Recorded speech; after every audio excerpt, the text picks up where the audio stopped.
Say that again, you're asking? Yeah. Yeah, it will, at the end of it, yeah. Well, I think we'll get started here. We are waiting. I think Penny will be arriving as well, but I don't want to keep you waiting too much longer. Look at the tech we have here. This is amazing. We're back in community for the first time since 2020. So this is a big deal for us, and hopefully we can do more of these in the future. And thanks to Randy, who's the master behind the scenes here. Well, don't clap yet. It hasn't worked yet. There's enough chords. It feels like it should be working with this many chords. Well, I'm happy to start us off, and then we are going to need a chairperson of this meeting as well. But I just want to start us off by recognizing that we're hosting a meeting on the territories of the Sproat people, and express our gratitude for that, and express our gratitude for the hall and being back in community here. I think this is awesome. So just a notice to those online, we don't have any members online right now, but meeting is being recorded and is being live streamed on our YouTube page right now, and a recording of that live stream will be on the ACRD YouTube channel. We have, I think everybody knows each other here, so we don't need to do any introductions, and we don't have any members online, but we are happy to get into the agenda, and it's mostly an OCP discussion today. So this is an exciting one for us, where I know we've had lots of discussions about this project over last year or so, but we finally have some words on paper for you, and we're very happy to be able to share the work we've done and to keep going with it. Would somebody like to chair the meeting?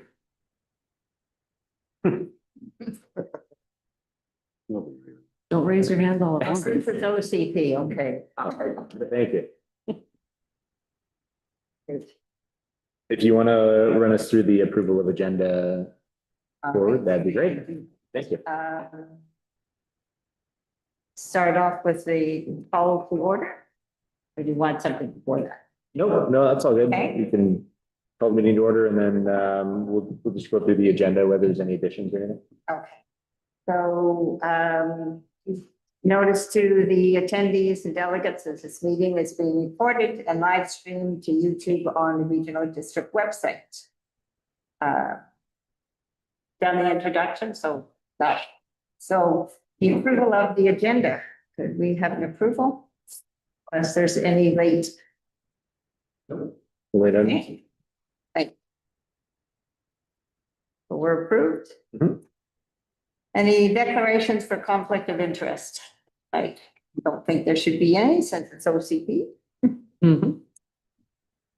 And the minutes of the Sproat Lake Advice. Renee? Trouble already, yeah. The declaration, it says conflict of interest, but it doesn't tell us any values or any amounts or nothing, so how would we define that? Yeah, so that's a very good question. So these aren't, this isn't like gifts that you've received or anything like that, like you'd be declaring as a director. These are conflict of interest in an application typically, or a land use policy. So if it's, your family member that's rezoning their property, then you're likely in conflict, but if you're a neighbor, then likely not. Not sure. Okay, no, that's good. Yeah. Because usually in the other meetings, we see a certain amount. Yeah, the directors have to declare every gift over a certain. Oh, yeah, all good, thank you. We continue with the Sproat Lake Advisory Planning Commission minutes held February 17th of 26.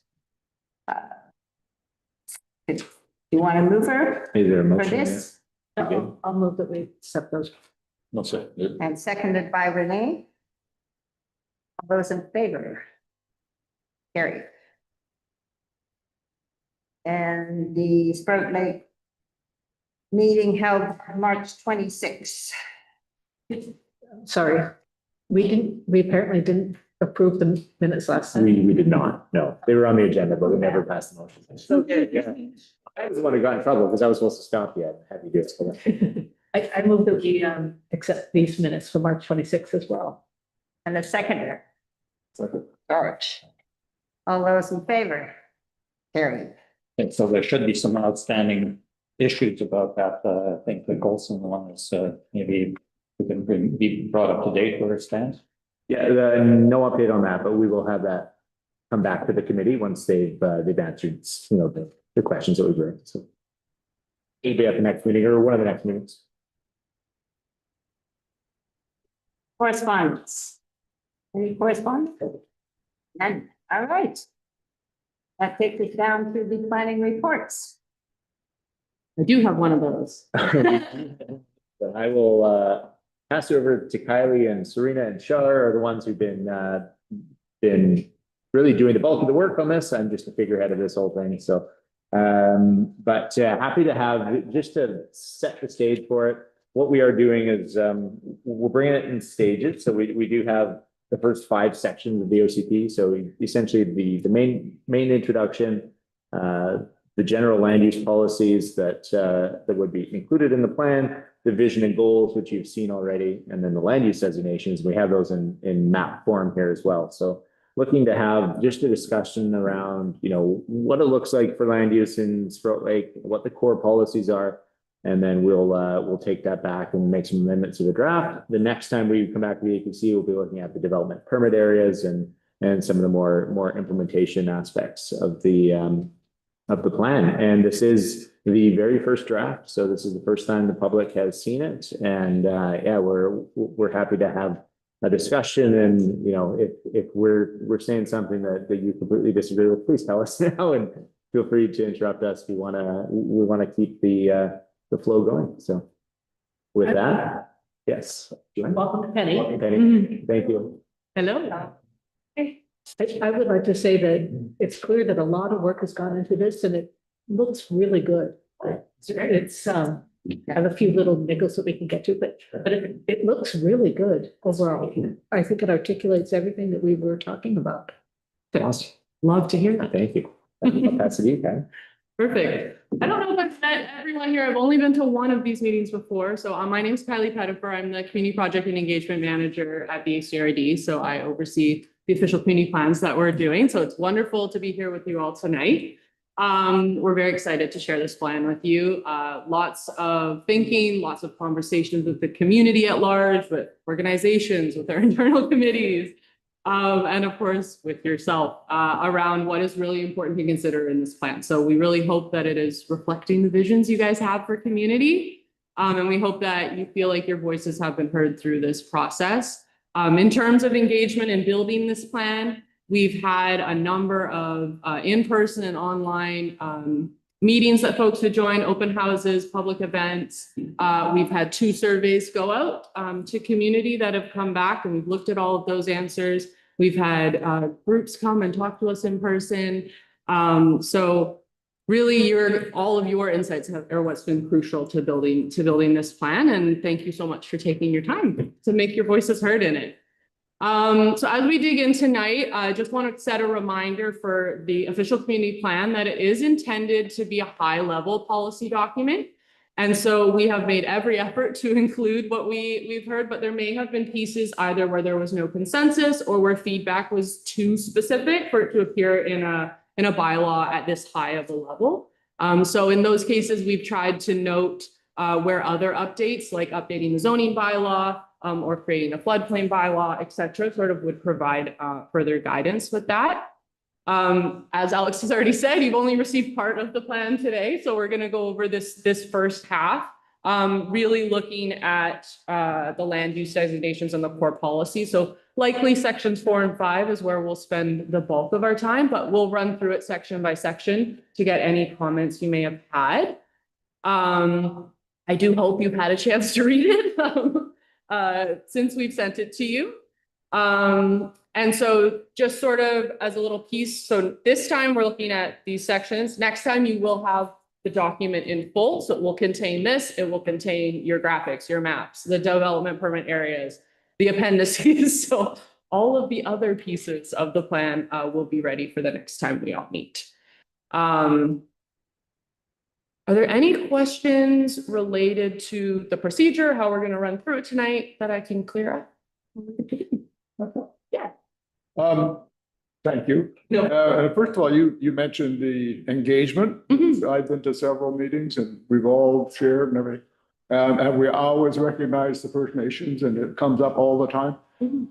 I have yet to see any First Nations at any of these. When and how do they participate? Or if they don't show, they don't participate, or how does that work? Yeah, so we had an engagement out at Seychelles, where we were able to speak with members of the community, and we did that on reserve in Seychelles. We also spoke with the chief and council at Hoopachesset, and they provided us with some of their plans and documentations in terms of how they wanted to move forward. So more of these plans, basically the next version of the draft will also go out to the nations as well for their feedback. But we have been in contact with them sort of behind the scenes a little bit more on this one than some of the other ones. So that's how they have been included in the process for it so far. I did attend that Mhm. on the early, they had two sessions, one in the afternoon and one in the evening. Same day, right after. Yes. This year. There was a few people there. And wasn't at least one representative at the last meeting that we had about Yeah. this specifically? That's right. Mhm. Yeah. Did you have a question as well? I did. Could you quickly overview what the changes in this plans were versus our old plan? So the changes, and this is basically a rewrite. So it would take probably longer to tell you exactly where the changes have happened. But in reviewing the plan, we've looked at both the 2014 plan and the 2005 plan. To see the way they were written, to see the types of policies that were included, but it would be almost impossible to like put them side by side and show you exactly where, like, this was edited to this, because this is just a total rewrite of the plan based on. So is there any major areas that are different from what we had before? Like, I think there's a lot of elements that are different, right? So the core aspects of the land use designations are the same for the most, almost entirely for every property. So we're not redesignating people's lands to, to allow for higher density or other types of development. What we are speaking a little bit more specifically to are things like housing availability and the flexibility in housing. Whereas in the old OCP, it really only spoke to allowing single family homes in residential, and then allowing the ADUs on the 1 acre or larger, right? So we've spent a lot more time looking at that.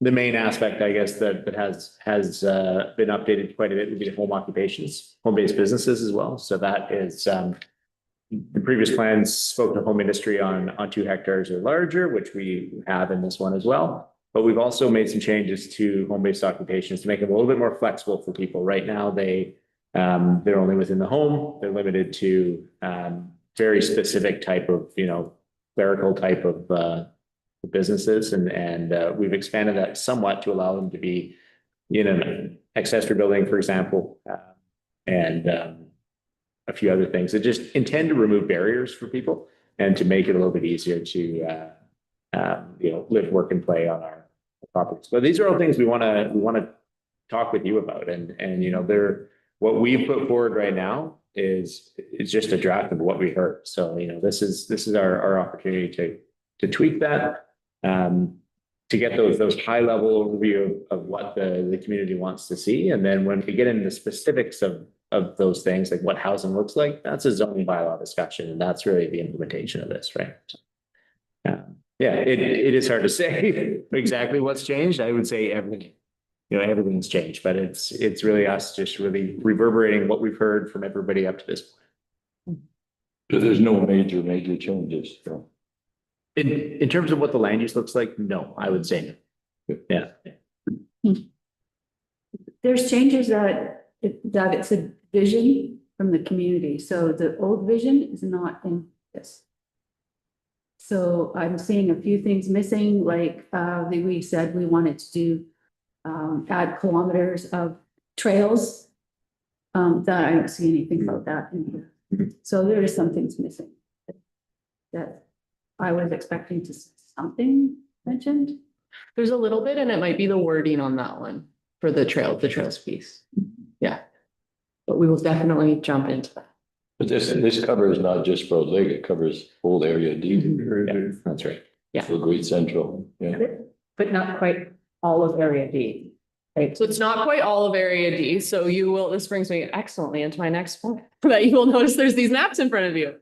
So this is this very top one is the full area D that is under plan for the area. So this is what the Sproat Lake and area official community plan covers in terms of area D. Area D is much larger. You'll also notice underneath those maps are some additional maps. So within the first one, you'll see some squares. Those line up to the different maps underneath to give you a more zoomed in version of what's going on. So you'll notice there's different arms of the lakes. I believe the airport has one out by the airport, just to help dive into it a little bit. So the last plan only had the really high level version of it. We're hoping that this will help people understand what's going on their land a little. Those are there, you can peruse them as you will, and they will become more helpful as we jump into section 4.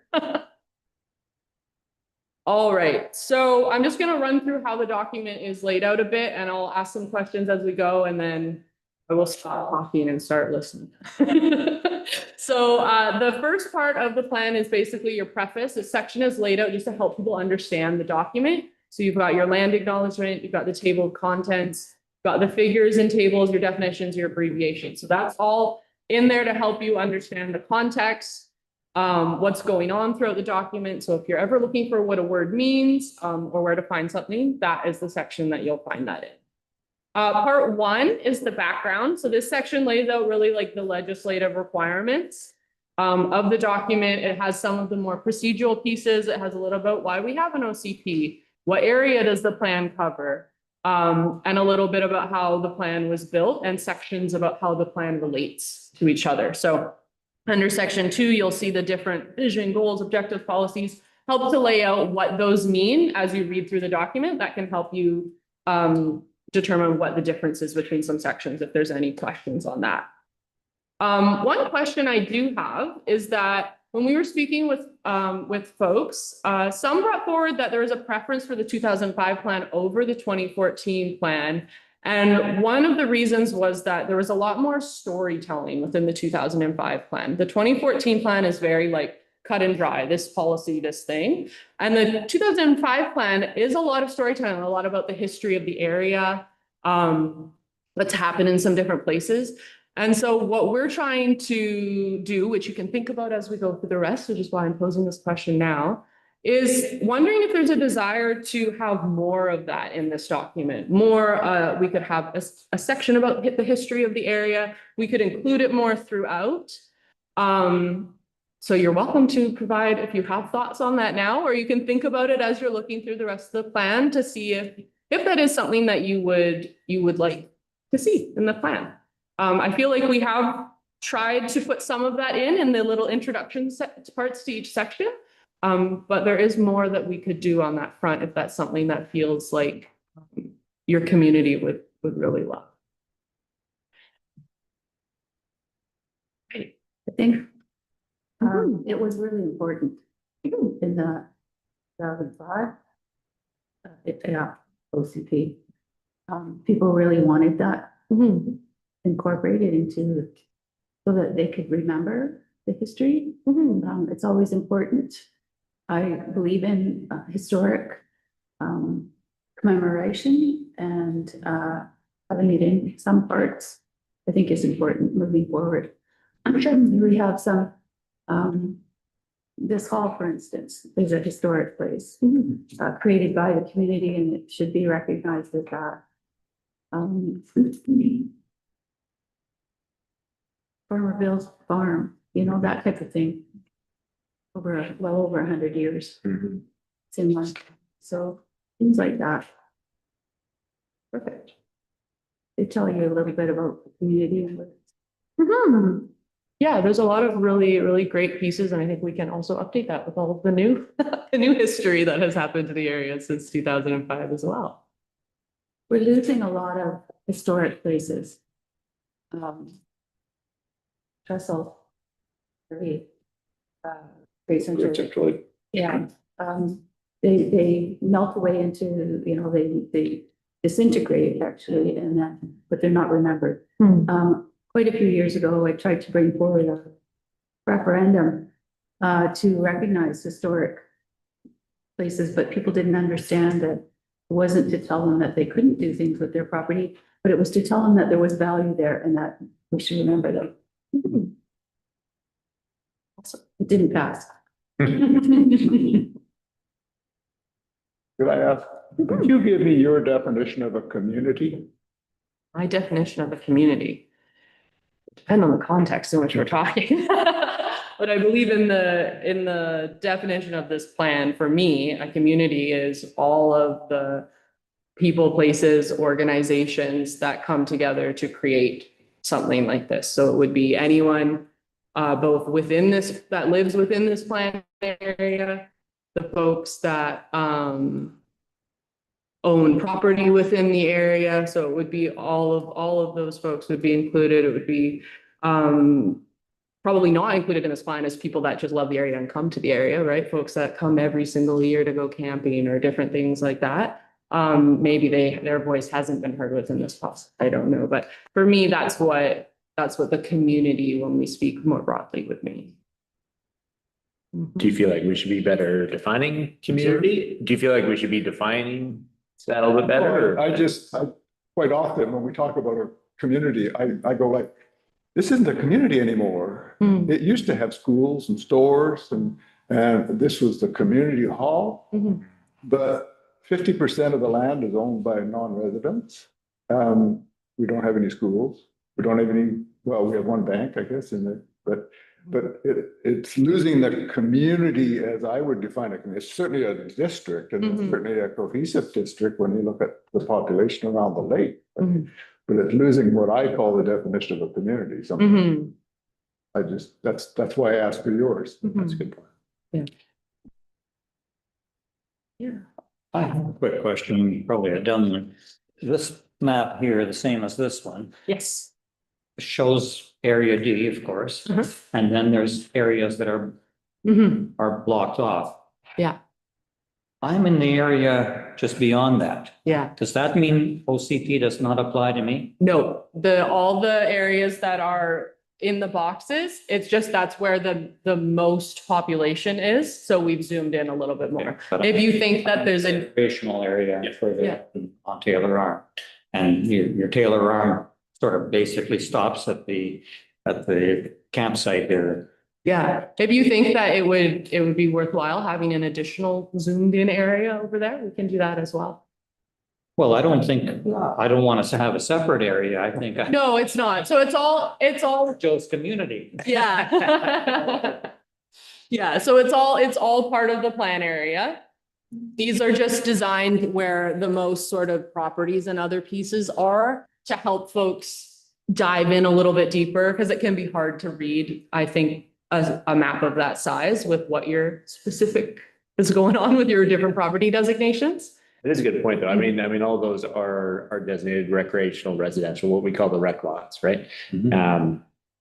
We could better show that on the map because it is all the same designation for all of those lots along there. So, Well, certainly we're taxed on the same basis as the residential areas. yeah. I'm not sure what services the residential areas get that we don't, but I know we don't get any services. Yeah. But at least, we're paying those taxes and we should at least be recognized that we are part of that. Yeah, for sure. That's fair. I would second that as a very good point because, I mean, let's face it, the lake is pretty concentrated now. And the only place we can go is to this place that isn't even on the map, right? So that's a very good point, Walter. Yeah, we can definitely add in a zoomed in area for over there as well. Yeah. Right. To your point of the historic, could we add some historic photos of Mhm. Mhm. area? There D? was. What, Maybe we could send out copies of the old OCPs Mhm. so that everybody has a reference. I have copies of them at home. Getting rid of everything, but yeah. Did have copies at home. And I briefly looked them over and recognized that this is very call it starchy, but it's taken away.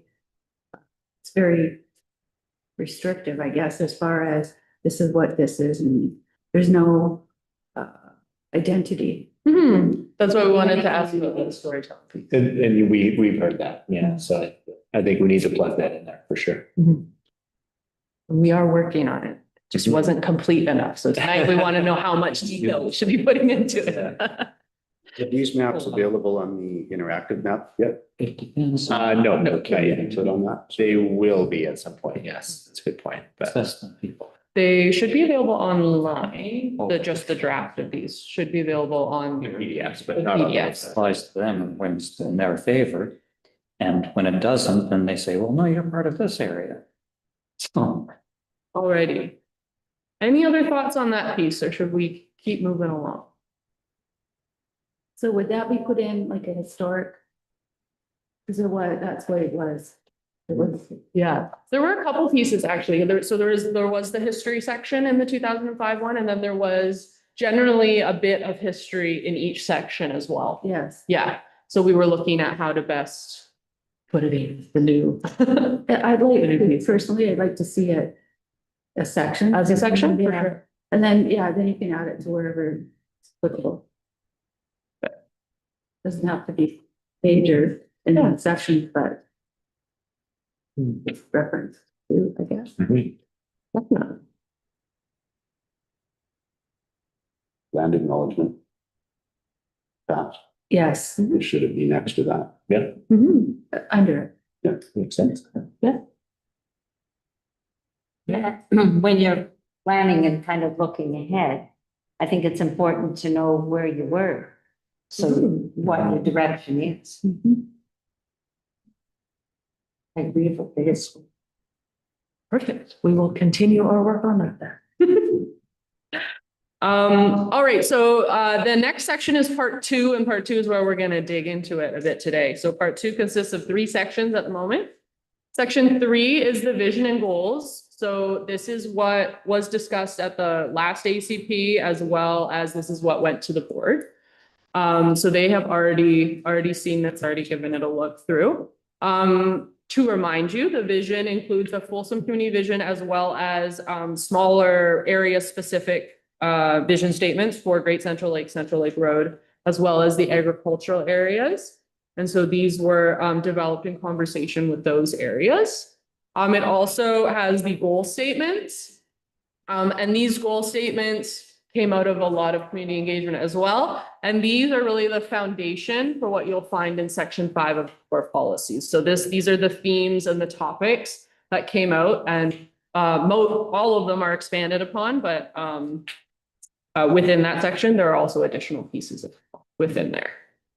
Were there any questions about this section? Because I know this part has been discussed a little bit already. I do.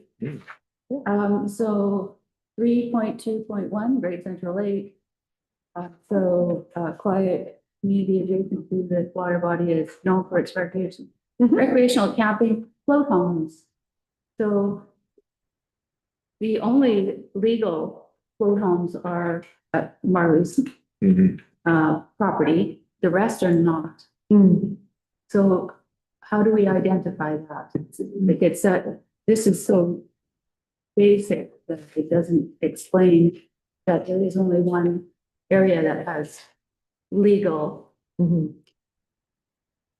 homes. We haven't resolved that, so I've been dealing with that for over 20 years. Yeah. So I know within the housing policy section, it speaks a little bit more specifically to float homes. But we can definitely look at that within it needs to be the section. squared out somehow. Yeah. Yeah, for sure. That's good feedback. Along the same lines as what Penny's saying, and you talk about visions. A lot of the times we were asked questions of what we liked and that. But has anybody ever sat down and said, well, these are things that we can visualize, but we would absolutely not want to see? And I guess I'm talking about the surface of the lake.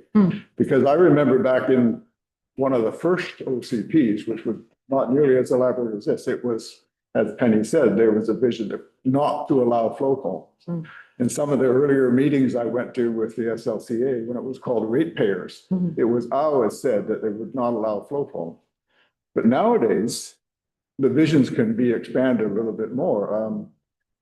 It's conceivable to make a man-made island cheaper than you can buy land on the lake. Infill is happening. It'll happen if we don't have some reason or way to say, hey, we have a vision, and if it happens, it's not even gonna start. Because an acre of concrete floating on the lake would be a lot cheaper than an acre beside the lake right now. Yeah. And then the other thing is, we used to have a floating or a float plane airport at the lake. Is there a vision that says we would encourage or condone an airport on the lake? If somebody said, hey, there's need for high-end people to come and go from the lake, so let's have a bona fide airport, not a water bomber place, but an actual public airport. It would involve land use, which may not comply, but it would also matter of using the water for the airport. So next thing they would want lights on the airport. And it goes down the road. And that's a vision that I have, that I don't like the looks of that, but it might happen. Yeah, the piece about the airport, I have not heard before. So there's nothing specific saying you couldn't, but in theory, that would involve many other levels of regulation in order for that to happen. Like that would involve Like parking and docks and things like that. yeah, and collaboration with the province because it's air, and probably the federal government because it's air travel in some capacity. So that would be probably a little bit more confusing to figure out the jurisdiction of that one. So I'd have to get back to you with an actual thought through answer for that one. For the other piece, for the community vision statements, they're really meant to be sort of the positive thing about like, what do you want to see in your community? Some of those things where we're like discouraging pieces, that is within the policy itself, within the plan. So the vision statements are sort of meant to be those lofty, like what do we want to see in community as opposed to what we don't want to see in community. I'm sure though that some of these conversations were had before my time here, but I'm sure within those conversations that exact topic was brought up of like, well, what don't you want to see? What do we want to sort of veer away from? But I can't speak to this because I unfortunately was not. And just as an example, in the housing and affordability policy section, we've got some clear policies on float homes that could be expanded as well. Discourage any development of float homes on Sproat Lake and any further development of float homes on Great Central Lake. I think that needs to be massaged a little bit because we do have some areas that are zoned for it. But I think what we've heard is that, we don't want float homes on Sproat Lake. We've heard that from everybody. So we can, but we can start looking at things like floating islands and those other elements that, weren't really contemplated in the past, but now I think moving forward probably will be a little bit more. Houseboats as well. So discourage an increase in the number of houseboats on Sproat Lake. Again, that can speak more specifically to commercial houseboats, because we can control that with the marina zoning. But also there's been issues with the influx of private houseboats as well. And we don't have the ability to. Yeah. Well, it is becoming a thing. It is, yeah. They're inexpensive and they're easy to live in. Mhm. Yeah. Housing is, an issue. And on that subject, when houseboats first started, there was never a definition of a houseboat. And to this day, you can see boats coming down the launching ramp that people could live in, but they aren't houseboats, they're vessels or whatever you want to call them. So Yeah. I believe these are we'll the, have a definition of a houseboat. It has a houseboat definition. yeah, there is a houseboat and a float home definition. Interesting that you came up with a flat bottom for a houseboat. Because they do make V bottoms. Good look at that. I've never heard that before. It's pretty common. Is there anything to limit like houseboats at residences? Because the way I know it is I could go up tomorrow and buy one. To registered boat. you're legal Yeah. without it. Yeah, I don't think there's any way that we can do it. We can have policies that discourage it, but again, there's no meat behind that other than if somebody were to, say the regional district was looking at some type of development application that included houseboat moorage for private owners. That could be something that now the regional district goes, well, you know, there's a clear policy in the OSB that says we don't want more houseboats on the lake. So you're gonna have to change the way you do things. And, you know, that would be how we'd use it. More broadly, it'd be the commercial houseboats. So if another marina wanted to open up in a new area, they need to apply to rezone, and we'd be looking at policies like this to say, look, we don't want any more commercial houseboats on the lake. We've kind of reached our capacity there. And that allows the board to say no to those types of things. Have you done any conversation with the province or the federal government on any of these issues, like float homes on Great Central, because and First Nations, so they were looking at Great Central Lake float homes. And like, I don't know, I haven't heard of anything for a couple of years now. But We've certainly, I mean, they're a part of the referral process, the So- provincial ministries that are Yeah. involved in this. So yeah, they will have. but they haven't have a been say. yet. Not yet. They haven't responded to it yet. So. Okay, so moving forward with things like the float homes, like the ones that are there, they're, you know, maybe should be grandfathered in. Yeah. But further development with the concerns that Chesed especially have, since they put a memorandum of understanding on the lake. I think consultation there, maybe, it would be really nice to resolve that in the end, because people have their float homes out there and they pay taxes. Some Some do, some don't. do, some don't. It's the Wild West. Yeah. There was a fellow, Steve Stucci, he was all over in Florida. Yeah. Well, but he's Gone. moved somewhere else. I don't know if you guys can see my hand raised. We can, Len, yes. How Thank do you Go stay ahead. so still? Yeah, that's when it comes to the float homes or any homes even down in the canal, it is the Wild West. The government literally washes their hands of it. There's no regulation, there's no even their sewer or anything. There's actually no regulation for them.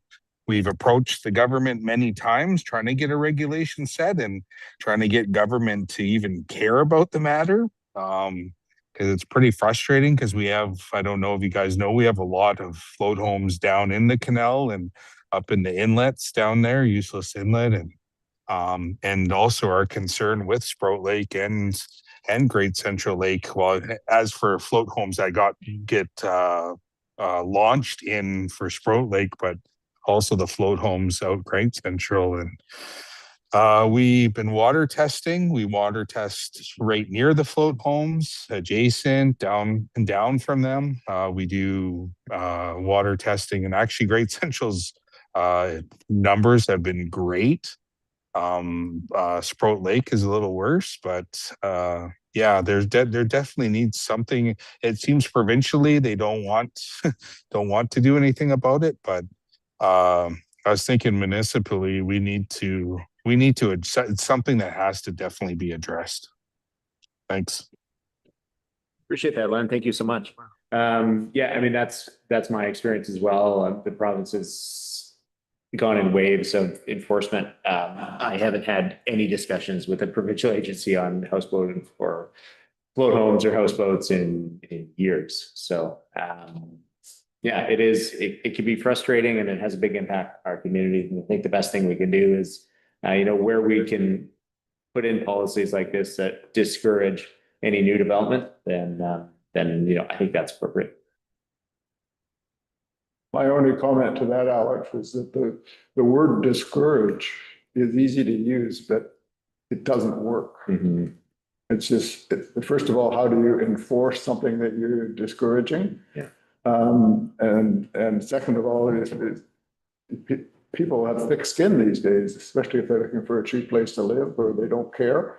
So I guess I would like to see something a little bit more authoritarian than the word discourage. I don't know what it would be. That's up to the planners. Yeah, we do get into some legal challenges with using words that are stronger. Like if we go and say absolutely no something, unless approved by another agency, for example, that's delegating authority. We can't, that's a whole legal matter, but I think there's ways that we can say this in a stronger way that's not discouraged. It's, I think it's clear, there hasn't been a single soul who said, I would love to build float homes on Sproat Lake. At least it's been involved here. So that's one I think that, we can be super clear on, that this is not acceptable in the community. The challenge would be, what if you go and do it, or somebody goes and does it on a Saturday? How do we enforce that? That's a future problem. Well, just to be the devil's advocate, if you look on social media, there was a post this evening about 2 houseboats which were at the end of Taylor Arm, and people live in there all summer. How are you going to discourage that? Yeah. Yeah. The gain of a houseboat over a float house is the houseboat can be moved to a marina to get discharged of effluent, or at least it has that ability.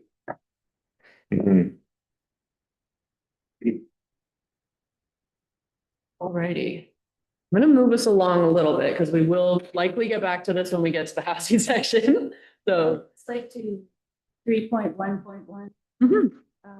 I like the preserving rural character, supporting residential recreational areas, maintaining water quality, and fish habitat. I like that. Perfect. Just supporting that. Wonderful.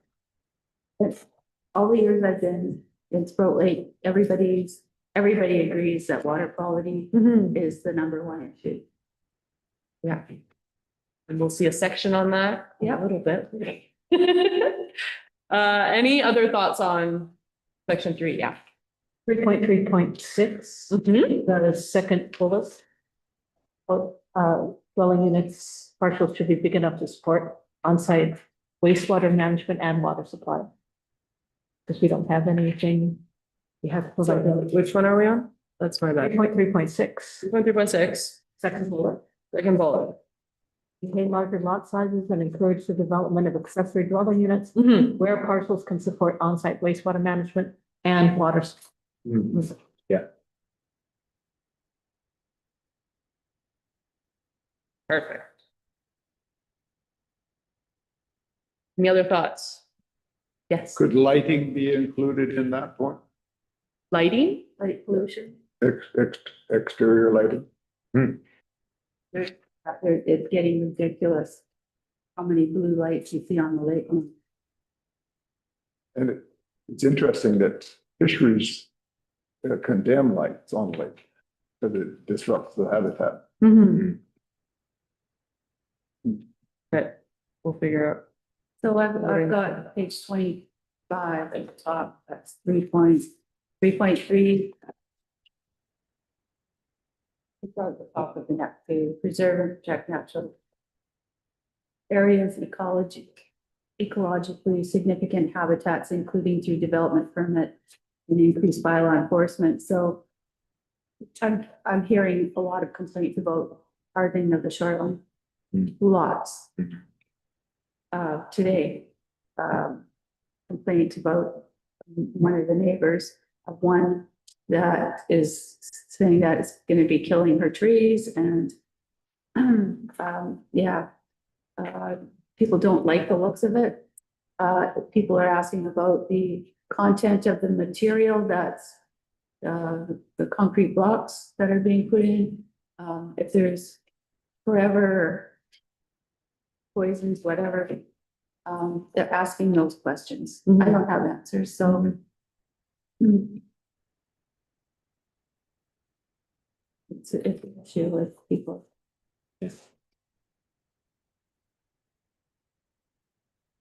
Yeah, I think that's something when we get into the development permit areas, those guidelines right now, they are, as long as you get your qualified environmental professional to sign off on it and say it's safe, but we've seen some of these developments and they're massive, right? The 5-step retaining walls, they go, go up to the house, and, is there a way to Right from the water, like it's right in the water. Mhm. When high water's there, they're underwater. Fair enough. We can look at that. So encourage removal of invasive species from Sproat Lake, to promote restoration of ecological significant habitats. So people are developing upland. And I'm just referencing certain things that I've heard recently. I couldn't even tell you the address, but they filled in upland where they're, it's not a fish habitat free, but filled in, which changes the water line, that goes to the lake. So all of a sudden, the neighbors have got creeks running through their property that they didn't normally have. There's all kinds of things like that. These hardening of the shoreline where they infill, like they're not building islands, they're just extending their properties way out into the lake. So making it usable, like I can understand why people do it, but is there any restrictions or any rules that help to make sure that it's not becoming this concrete wall? Yeah. Which is, yeah, there's a few of them. There is definitely some serious DFO regulations when it comes to anything in the water, even on the at the high tide mark, there's heavy DFO regulations. So people that are doing that are definitely not doing it without permit because they have to get approval from DFO when anything's done in water, even docks. Docks are even we have to get referrals for docks and stuff too. Anything in water, especially because we're such a highly sensitive salmon habitat lake for both lakes. It's anything in water is of great concern or expansion or pushing out their land base into the water and using foundation. Yeah, no, that's definitely got to be, because I'll reiterate it again. One of the most important things for Sashot is that salmon run and the water quality and water protection for them and habitat protection is of great concern and always the high concern for us. Thanks. I don't remember what we had in the old OCPs, but I think we did have something. Yeah, we can look at that. There was something like that. We've done some shoreline stabilization in the marine cities, so in Banfield and Long Beach as well. I think we're hearing the same concerns, and thank you, Len, for sharing that as well. But a gap I think that we have is what to do with the riparian area upland, right? And that's where DFO doesn't necessarily get involved unless there's an issue. But we can certainly strengthen those rules. And then I like the idea of looking at the, no infrastructure, no permanent alteration below the high water line.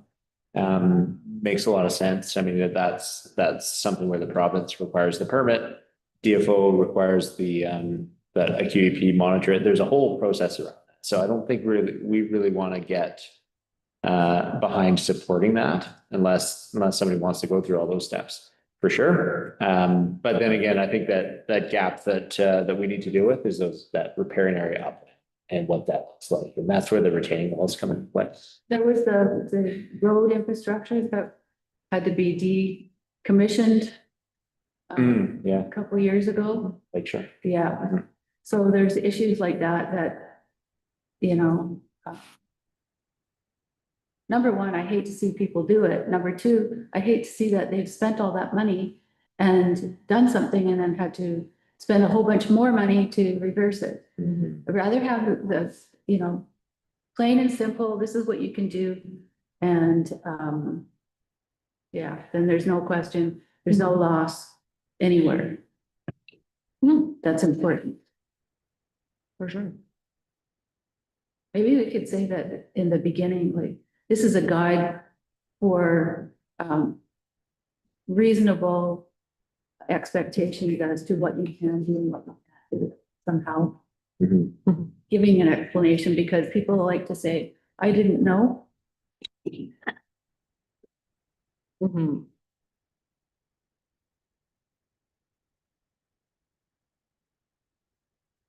Alrighty, I am gonna move into section 4. 'Cause we are getting into a little bit of policy. So, we're just gonna run through section 4 before we get to those core policy sections. So section 4 is your land use designations. These are what you find in your multicolored maps, in front of you or online if you're taking a look there. So there have not been a lot of change from the last plan, not a lot of land use change. There have been some name changes. So rural Central Lake has its own designation now. Community service has changed to civic. Parks and Rec has been changed to Parks and Trails and Open Space. The fish hatchery is going to be brought under civic, which I don't think is updated in that map there. So not much change overall. There's not, it really was just to simplify, make it easier for folks, on our end when they're looking at different pieces, what falls into where and what would naturally make sense to go where. So the hope is that there won't be too much of a change for folks. You may see the comprehensive development areas on those. Those are the ones in red, or I guess burgundy-ish, because I think there is a red one on there as well. Those comprehensive development areas are areas where it would need to get run through the public in terms of a mix of uses that may be suggested or wanted or trying to figure out what is going on in those areas. So those would be brought forward in public processes within those. So that's what the specific comprehensive development areas are. The description of each of those sections you can find in your package in section 4. It has a description of the area as well as the uses that are allowed within those areas. Yeah, Sorry, quick. go for it. Rural Central Lake, you've omitted, accessory dwelling units. Is that intentional? I believe it was. Nope. No? We've omitted them, you're saying? So it says low density residential uses including single detached dwellings and then skips right to home occupations. Others also include accessory dwelling units. Yeah, the intention is to include accessory dwelling units. Good. Yes, sir. Thank you for catching that. I mean, almost everybody has one. Yeah. And we don't include that in rural either. Yeah, we fixed Oh, accessory dwelling sorry, units in that's in rural. there. Yeah. Yeah. But I feel like I It seemed to stick out. Yeah, no, Yeah. sure. Thank you. I'd like to get a definition for recreational. Do we have that in? It says recreational residential use. That's not what I'm asking. You mean a recreational lot Yeah, in the definition section? so I've been asking about that continually because it's not a residential use. I'd like to hear a definition and I can't seem to find one. Mhm. Yeah, we define residential use means the occupancy or use of a building or part thereof as a dwelling unit excludes temporary accommodation. But what is it? What is recreation? Yeah, what, like, people have trailers. Mhm. They bring, my neighbors, it's 4 families and they've owned it forever. It's grandfathered in and they have, you know, they come for the summer with their families. They have trailers. Mhm. Not a campsite, really. It's just the families. They don't rent out or anything, but it's a rec lot. It's not a residential lot. How do we define that? How do we make it so that people can do that? I don't think we have any grandfather laws. No, Well, and what does that? Like, are we wanting to like support that? Is that? it's up to the community, but I'd like a definition because we get application for these rec lots and yeah. Yeah, having some kind of, like I said, you know, people buy things expecting to be able to do something and then they can't. And you know, if residential lot is residential lot and you can have a trailer on it for 2 years or something till you build a house, then it's gotta go. But, you know, tend to stay on forever Mhm. and no building. I've got another neighbor that's done that. Hmm. But yeah, they're trailers and they're just there for the summer to enjoy. And some neighbors think that it lessens the appraisal of their home because they have a camper trailer next door. Hmm. But quite honestly, I'd rather see that than somebody building a house in a residential area and strictly for renting it out. Mhm. I'd rather that they use the property the way it's meant to be.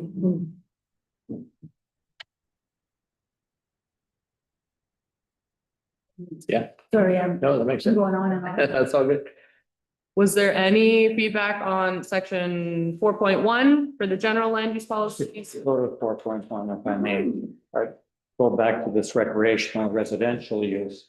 And that I think affects the area that I have to be in.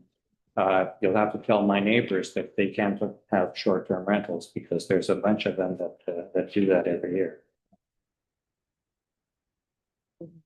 That's the problem with Sproat Lake. We don't have hotels to speak of, you know. We don't have a place to send people for accommodations. So houses are being built specifically for rentals because of the money that people can make off of them. And it's absolutely unaffordable for home, young families or whatever, people to buy a place and has a home, a full-time home. It's, Is there a lesson to be learned from what Tofino did in that same problem? You can't do what you just described, just build a house to rent anymore. If you build a house, it's to be lived in. That's what the Tofino rules are. Mhm. there's like when the province changed the rules. You have to pay. Had to write in for about my dad's house in Parksville that it wasn't a rental. Or you get paid, you have to pay a tax. You can't do it either, can you? So, but they did designate one road that was specifically zoned and built accommodations, rental accommodations. It's rental row or whatever it's called. Mm. And they did get the province to ease up on that so they could allow it. But it's very specific. But it's a problem at Sproat Lake because we don't have, you know, it's a recreational area.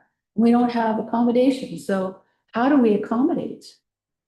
And this is, you know, this is the time to say. Mhm. It's certainly divided in the community as well. I mean, we did hear support for short-term rentals, as well as non-support. I think it depends on the type and the form that it takes, right? There's more support for the owner or the principal resident lives there and they have an additional cabin that they rent out as a short-term rental versus the mini hotel that's built or bought from somebody who doesn't live here and they've hired a caretaker to deal with it and they rent it out on a full-time basis, right? So those are things that we can deal with in the OCP and you know, those are aspects that the regional district can deal with by application as well. We've been managing them with the temporary use permits, as you're aware. That's under a policy that was adopted by the board in 2018. And that was at a time when housing was less of a concern than nuisance was, I think, at the time. So I think that policy needs to be revisited and we speak to that in the OCP here as well. But you know, now's the time to really lay out what the community wants to see. Is it, you know, a mix of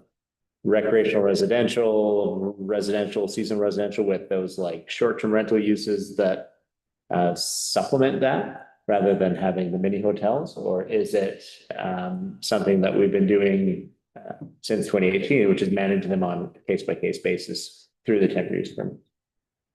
So I have an issue with that. Mhm. The Queecoop Marina development up top was had a covenant on it.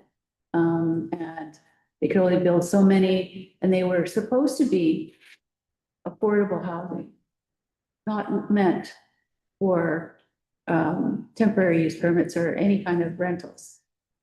And what we're seeing up there is a change in, people that bought them are building, in my opinion, specifically, when the house isn't finished and they're already applying for a temporary permit, that house is being built as a rental.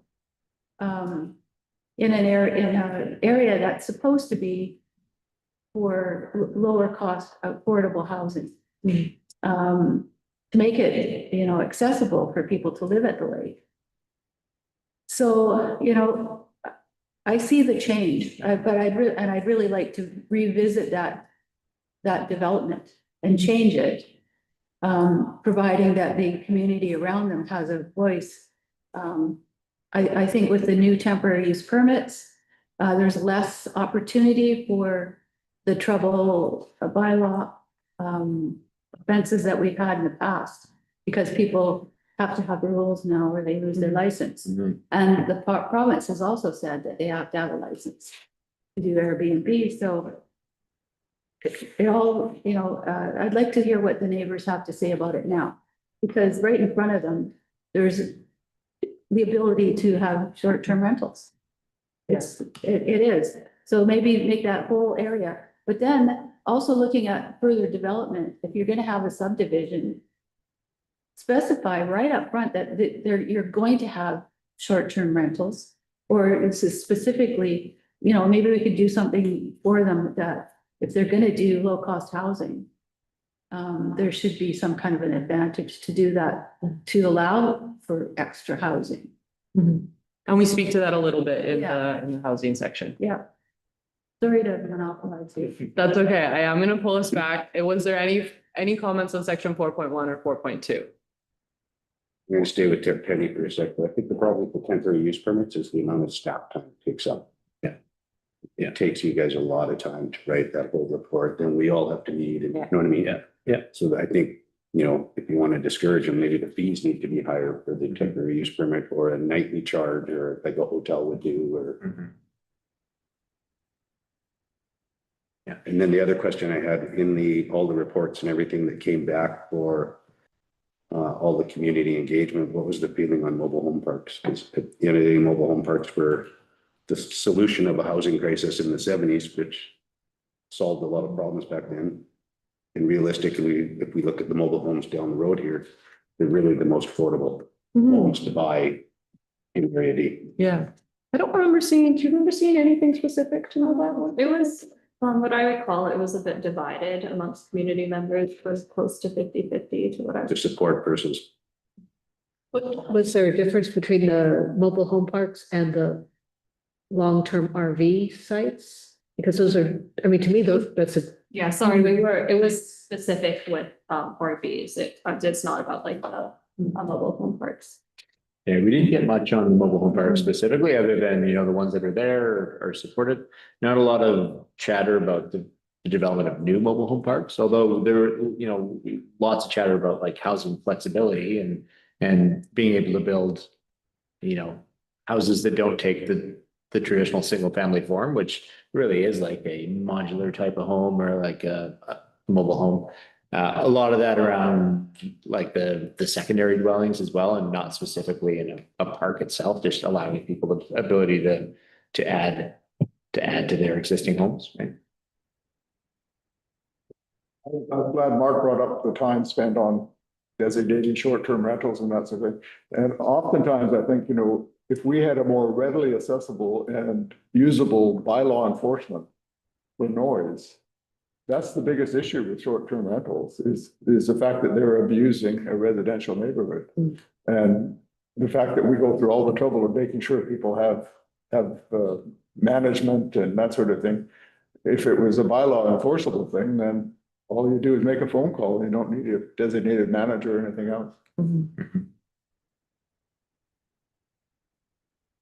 Excellent. Thank you for all of your thoughts. Was there any comments on section 4.1 or 4.2 before we jump into section 5? Gotta keep us chugging along here, gang. We got this job. Okay. I like the stressing of the existing rural nature, no language that's, it's nice to see that. Perfect. All right, so section 5 is made up of a variety of topics that from our engagement with folks were the key sort of ideas. So in order of how they're presented within the document is reconciliation, parks, trails, and open space, environment, emergency management, growth management, housing and affordability, employment and economy, and agriculture and food security. Those are the sections that we'll jump into now. So our first section here is reconciliation. And so we have been in touch with folks at both Sproat and Hupechesit on the plan. They will get the full version when it goes out in about a week or so. Len, you can hold me to kind of when you'll get it in that time. And so are there any comments on this section, section 5.1?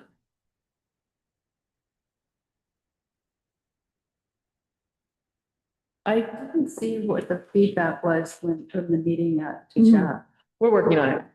Yeah, so that will go out with when this one goes out. Okay, Yeah. I did drop by and read a few of the boards, but there wasn't a lot of information and I never made it back for the evening one. Yeah, we had a lot of really good chats with the folks that we spoke to there. We had about the same number that came out to the community session here. We had, I think, over 35 folks came out and chatted with us.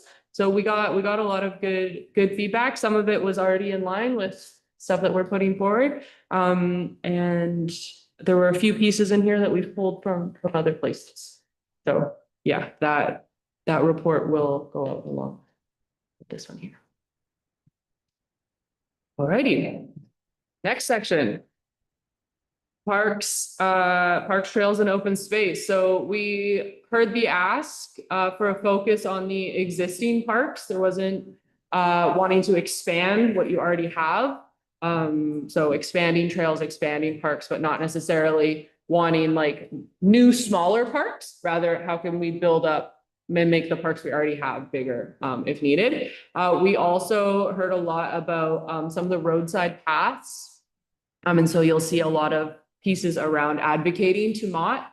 Unfortunately, roads not part of the ACRD jurisdiction. So that is something that we do have to work with community to advocate to the province for. And so you'll see those pieces are in this section. Any thoughts on parks and trails and open spaces? I'm just curious. I didn't highlight this section about advocating to the Ministry of Transportation. Have you seen any success in advocating to the ministry at all? Because it seems to me that they're always saying no. I'm just. Yeah, that's a little bit, I would say. We do, we have a quarterly meeting set up with their staff right now and where we talk about more high level things. But I think operationally where we've seen like road improvements that are needed, we've sort of amplified the voice of the public to say, you know, have you taken Taylor our road or, you know, something like Taylor our drive. And you know, that has an impact on when they plan out their year and where they're going to spend money in the region. So, but having said that, you know, big improvements and big ideas are really, they're just really strapped for capacity and money right now. So, yeah. The good thing is this is a 10 to 20 year plan. Okay. So even things that can't get done right now, their importance being in here means that, you know, if funding were to become available, if Mott suddenly was, you know, full capacity in 7 years, it's still in here, right? It's aspirational. Yeah, I do think we need to be more, we need the district to be more stronger, because at the end of the day, I think our roads are falling apart. And they are neglected. They are not doing anything about it. So we definitely need to have a stronger voice with the ministry. And the things that the ministry is doing, Taylor Arm Drive, Asher Road, was quite, had a lot of fractures and whatever from big trucks running on it. Made a developer in the area pay for reconstruction of the road, I guess, chip seal, it's absolutely awful condition of the road, and that's completed. And so I actually talked to the developer and said, because he was forced to pay for the fixing of the road to get his permit. And, I asked him what he had to pay, and it was only, he thinks it was around $200,000, which is pretty small for a road construction. So if that's what, like it probably cost the province just about as much to go through legal to get him to have to do that.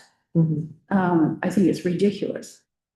Really upset with the province and their roads mandates and whatever. And I've been screaming lately that our area is completely ignored by the province on any avenue. We're not getting anything. We're not getting any money, any support. Getting a circle at the end of Beaver Creek. All the way down to development approvals, they just don't. Yeah. As Alex would, We're not getting any right from the ministry. recognition. Which reminds me, I have a phone call with Josie Osborne. You're maybe brave, tomorrow. brave Yeah. lady. Oh, I'm double booked for tomorrow morning, but yes, I'll do her. Nobody's mentioned road allowances that reach down to the lake being used as parks and trails. Yeah, There's no definition in here of a road. And there's no mention of road allowances specifically that access the lake. So perhaps that's something that should be itemized. for sure. What did we have in the long run about road accesses that we would discourage? But We used to have something, I think, in the old, there used to be, but I don't see anything here. yeah, there's nothing, it's a rewrite, it's not. It's not what was there. I do think that like the no new open spaces and focusing on what we have existing, a lot of that sentiment was born out of people saying, we don't want every roadway to, opened up and made into a park now. That wasn't specific to that, but I think that is the main sentiment that we're hearing, at least anyways. I don't know if that's the case still or. Sproat Lake Parks is not interested in maintaining those accesses at all. The neighbors on either side of most of those are absolutely against them because people tend to put marinas there. And there's no facilities. They bring parties, dogs, multiple boats, all carrying in and out, and a lot of drinking and stuff happens at these makeshift marinas. I think it's quite simple. The road allowance that ends at the lake is obviously a development permit area. So if anything being done, it's up to the whoever doing it to comply with the development permit. And that means they have to go through the Department of Highways, which nobody ever does. So, it's quite simple, but it's very difficult. Yeah. I've asked you if they've ever, what they say about them. It's something that I've been asking about for years and years. Yeah, they have a policy where they don't support them, but they don't do anything to enforce them. Yeah. Either. And if they do come to enforce them, they usually go with the police because they know that much different. Yeah. Remember our young lady that we did the road tours with? She said she won't deal with it unless she's got police backup. Because that's. Yet they make us give them to them. Yeah. As a developer, we have to give them these road accesses every so many hundred meters. So maybe our policies should be more like what we did at Great Central Lake, where we amalgamated them all into the one. More functional. Instead of a whole bunch of little ones, we had the one park, which gave them their access. At least it's manageable with one instead of 20 or 30 of them. Yeah. For sure. Because it's still a little long, It's part of the road network, it's part of the network. dedicated. Can we do anything about that? So we can, when we review development, like if we can include a policy in here about discouraging so that's your favorite word, I know, but not allowing, the like ribboning off of one tiny lot every 100 meters, like you say, and look at focusing that onto, amalgamating them into something more functional. So that property next to this property. Yeah. Going this way. Yeah. Like, I don't know how many road accesses there'd be. That's a great example, right? When we have a Yeah. big wide frontage, yeah, let's have one instead of Yeah. 15, right? That would accommodate any back, upland development. Mhm. So that they have access to the lake, because it bothers me when you have a subdivision like you did on Lake Shore Mhm. and there's no access to the lake. Yeah. So the one lot that's on the water, just Mhm.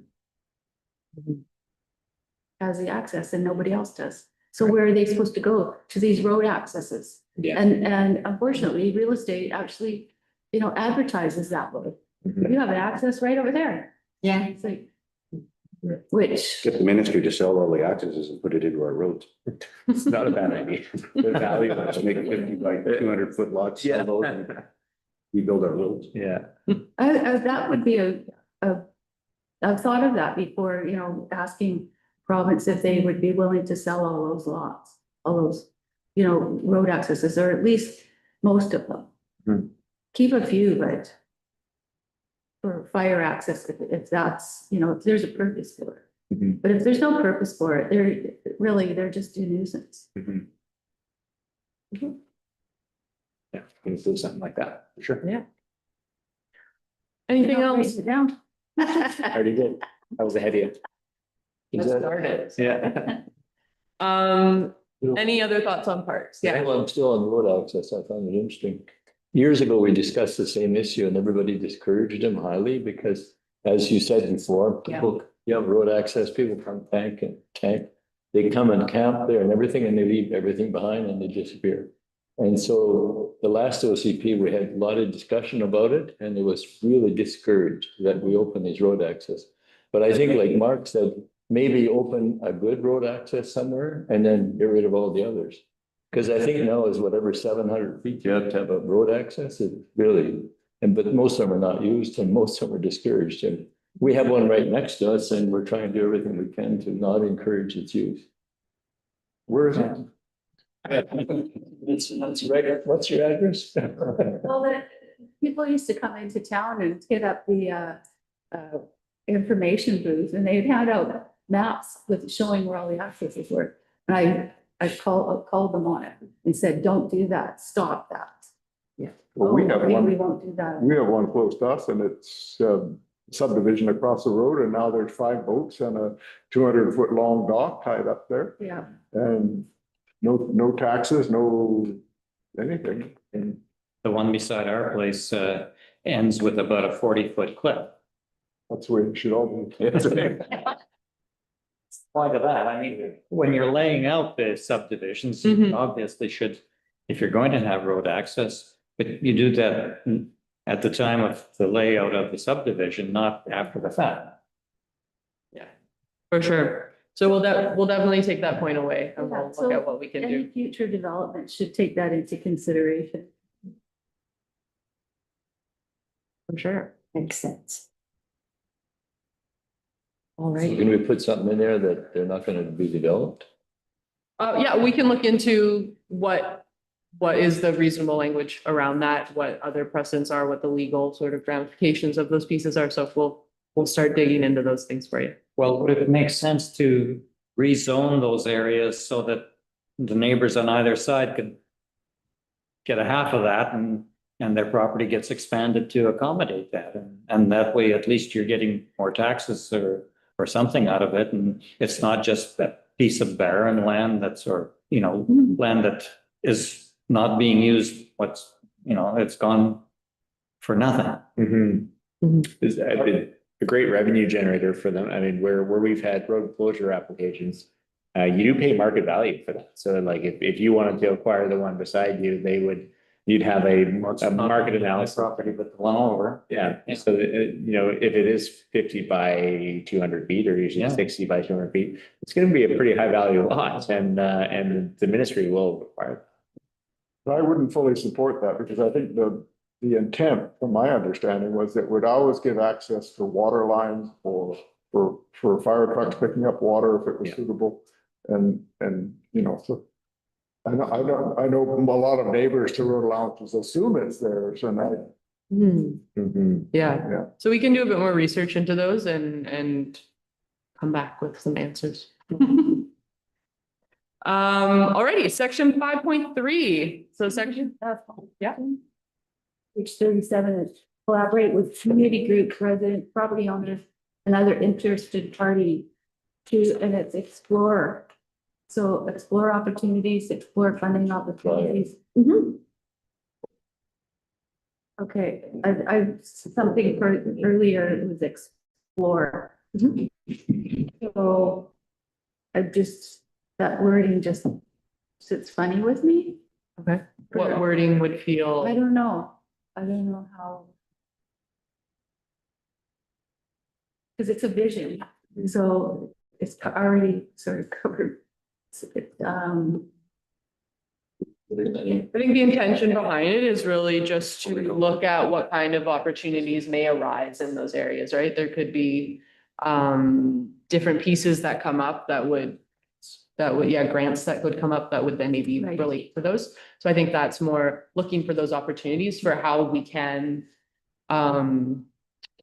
work together with the nations in some cases, or look at ways we can try to build out some of these pieces as it sort of becomes available or makes sense for the policy changes. So I think that's where explore is used, is like when an opportunity comes up, we'll see how it fits into sort of the plan. Yeah, I don't know where Cougar Smith could expand to. Like that seems odd to me, but somebody must have mentioned it, but Yeah, like in behind, that was the thought. okay, and that's mosaic, Mhm. yeah.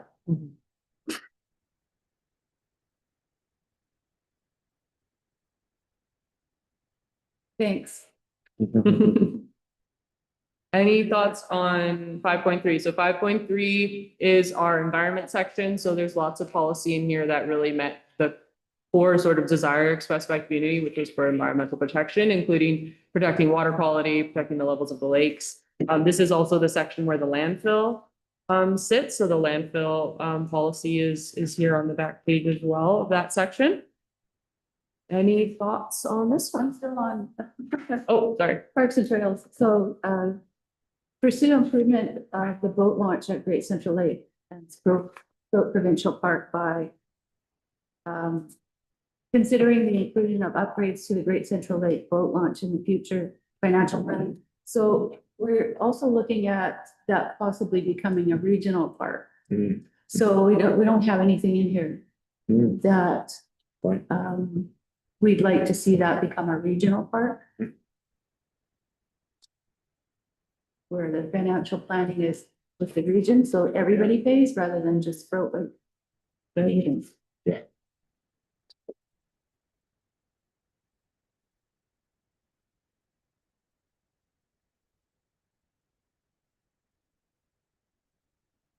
That's it.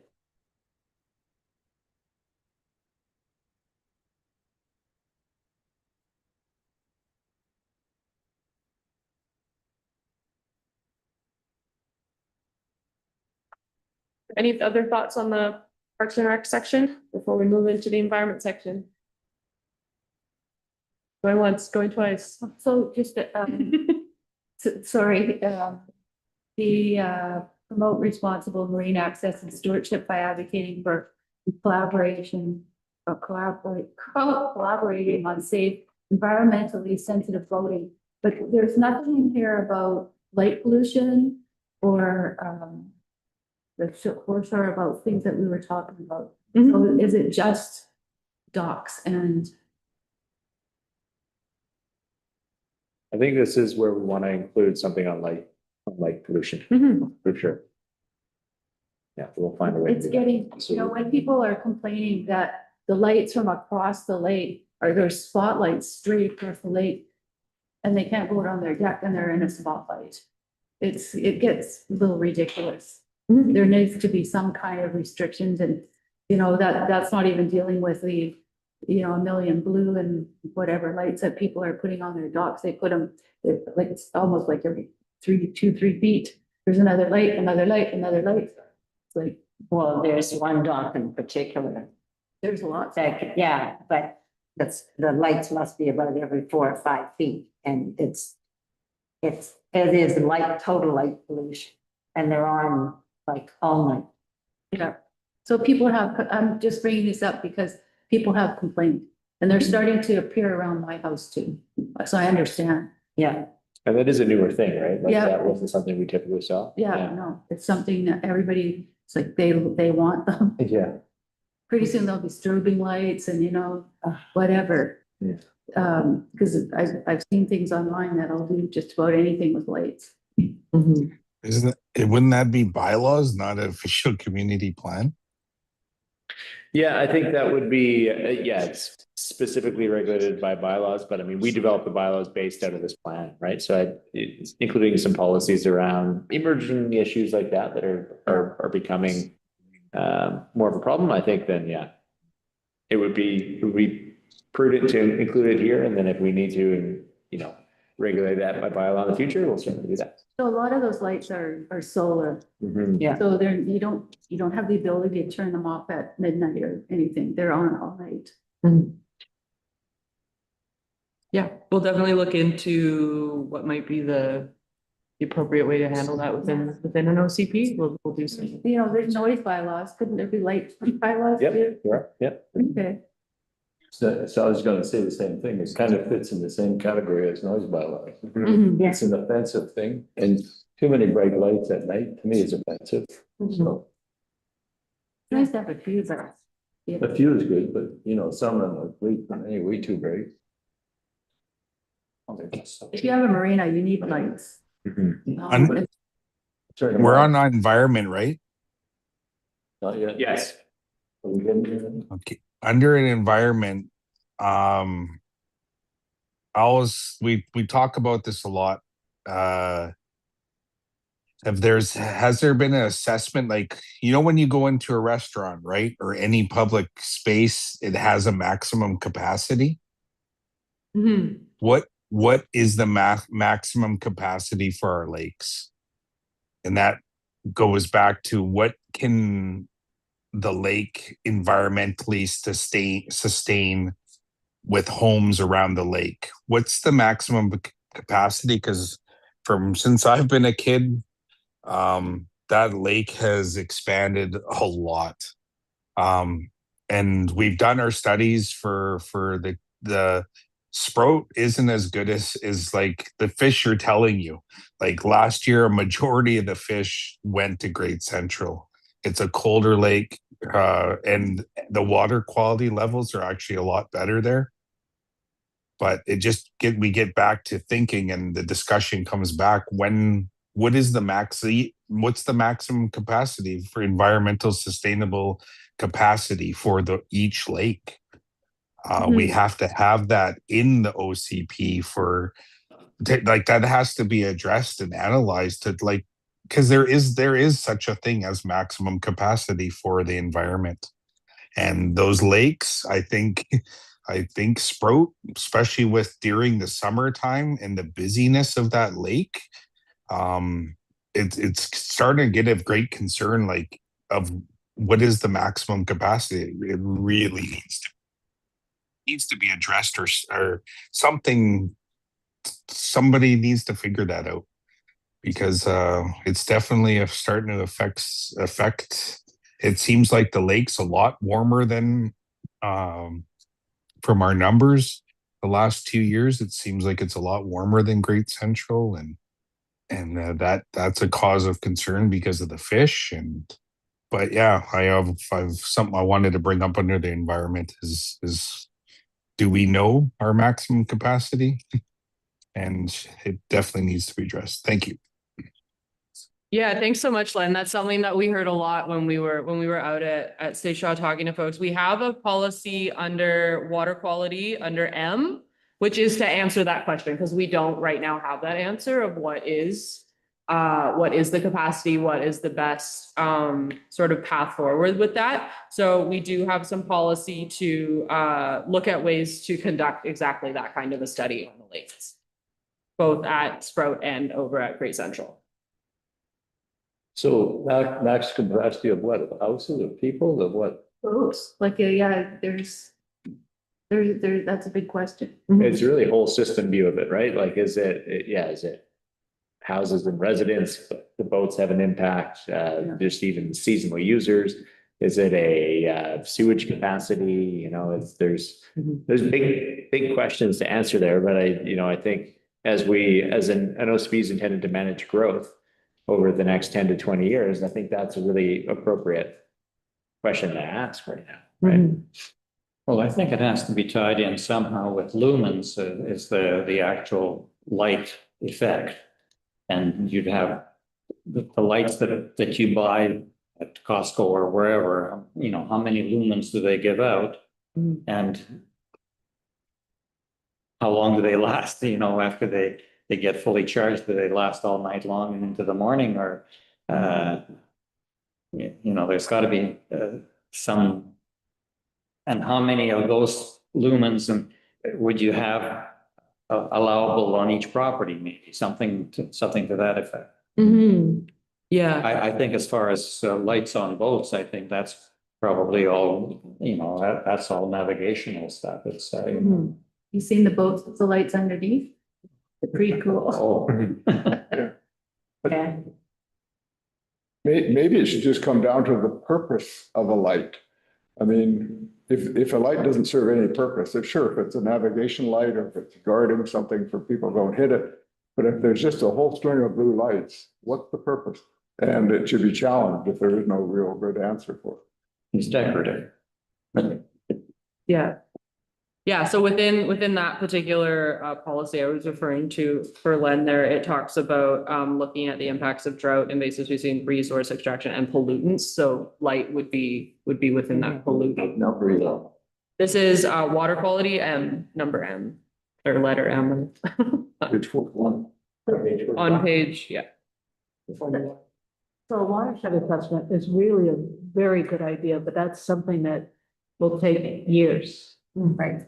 That would include all the upland, and then would address the situation that you're talking about, Penny, about how somebody built up an area and now a stream flows a different direction. Yeah. And that, of course, heats up the stream also, which could be part of why Sproat Lake is warmer than Great Central, because of just the upland development. So I think that that's something that would be great And to highlight, maybe more than just, sorry, it looks a little bit buried out here, where I want to go back to watershed assessment for this entire area is super important. It'd be Yeah, nice to know about the forever chemicals and the plastics in the water too. And, that was a concern that came to me, a question about those concrete walls. What is the chemicals that are in those? Can I go back a little bit? Sure. We have a lot of geese around. So I see the first part here on the introduction at the bottom, it says, we want to support fish and wildlife population. I'm not sure how much more I want to support geese. And I'm not sure how much I want to support black bear. Because they come in and destroy our trees and everything. So how do we work that? Our climate is getting warmer, and I think a lot of the geese just don't leave, and they used to go south. And now I think they just hang around. Brian uses a Hey. Slingshot. Is somebody feeding us? Joe, is that you again? Travel expenses. Yeah. That's right. Anyway, it's one thing that I support wildlife and I support fishing and so forth, but some wildlife really don't support. And so I don't know if we can do anything about that. So could hire geese enforcement officers seasonally for Sproat Marine Patrol, they could do that. No, joking aside, I think that is, I mean, managing and adapting to climate change is an aspect of this too. Like as things have changed, like it's getting warmer, the geese are hanging around longer, all sorts of things. The sockeye aren't returning to just Sproat Lake in the same way that they are to Great Central Lake. So how do we manage those things? We're not going to answer the questions in the OCP, I don't think, but if we do things like moving the watershed assessment more front and center into an objective of primary objective of this OCP would, it could be something like that, right? Then we can start to answer some of those questions as we just manage what the community looks like, over the next 20 years. So, yeah. I think it's all good feedback. Along the same line there, and maybe some of the fish are not coming back because some of the fish never left here. Because we have invasive species like the carp and so forth are eating a lot of the eggs and whatever. And so maybe we're saying not as many fish are coming back to Sproat Lake, but maybe a lot less left Sproat Lake, so they're not coming back because they never left. I don't know, it's worth studying that to see what they're on. The Summers Fish Flow group are looking at all kinds of things. They come forward with all the numbers of fish and have been reporting that less fish are coming through to Sproat Lake than to Great Central. Don't know why. Well, personally, I think it's figured out it's a better lake. Definitely. Mark's been talking about that. Yeah. Or rents. Very good. Alrighty, was there anything else in the environment section that folks wanted to bring up before we move into emergency management?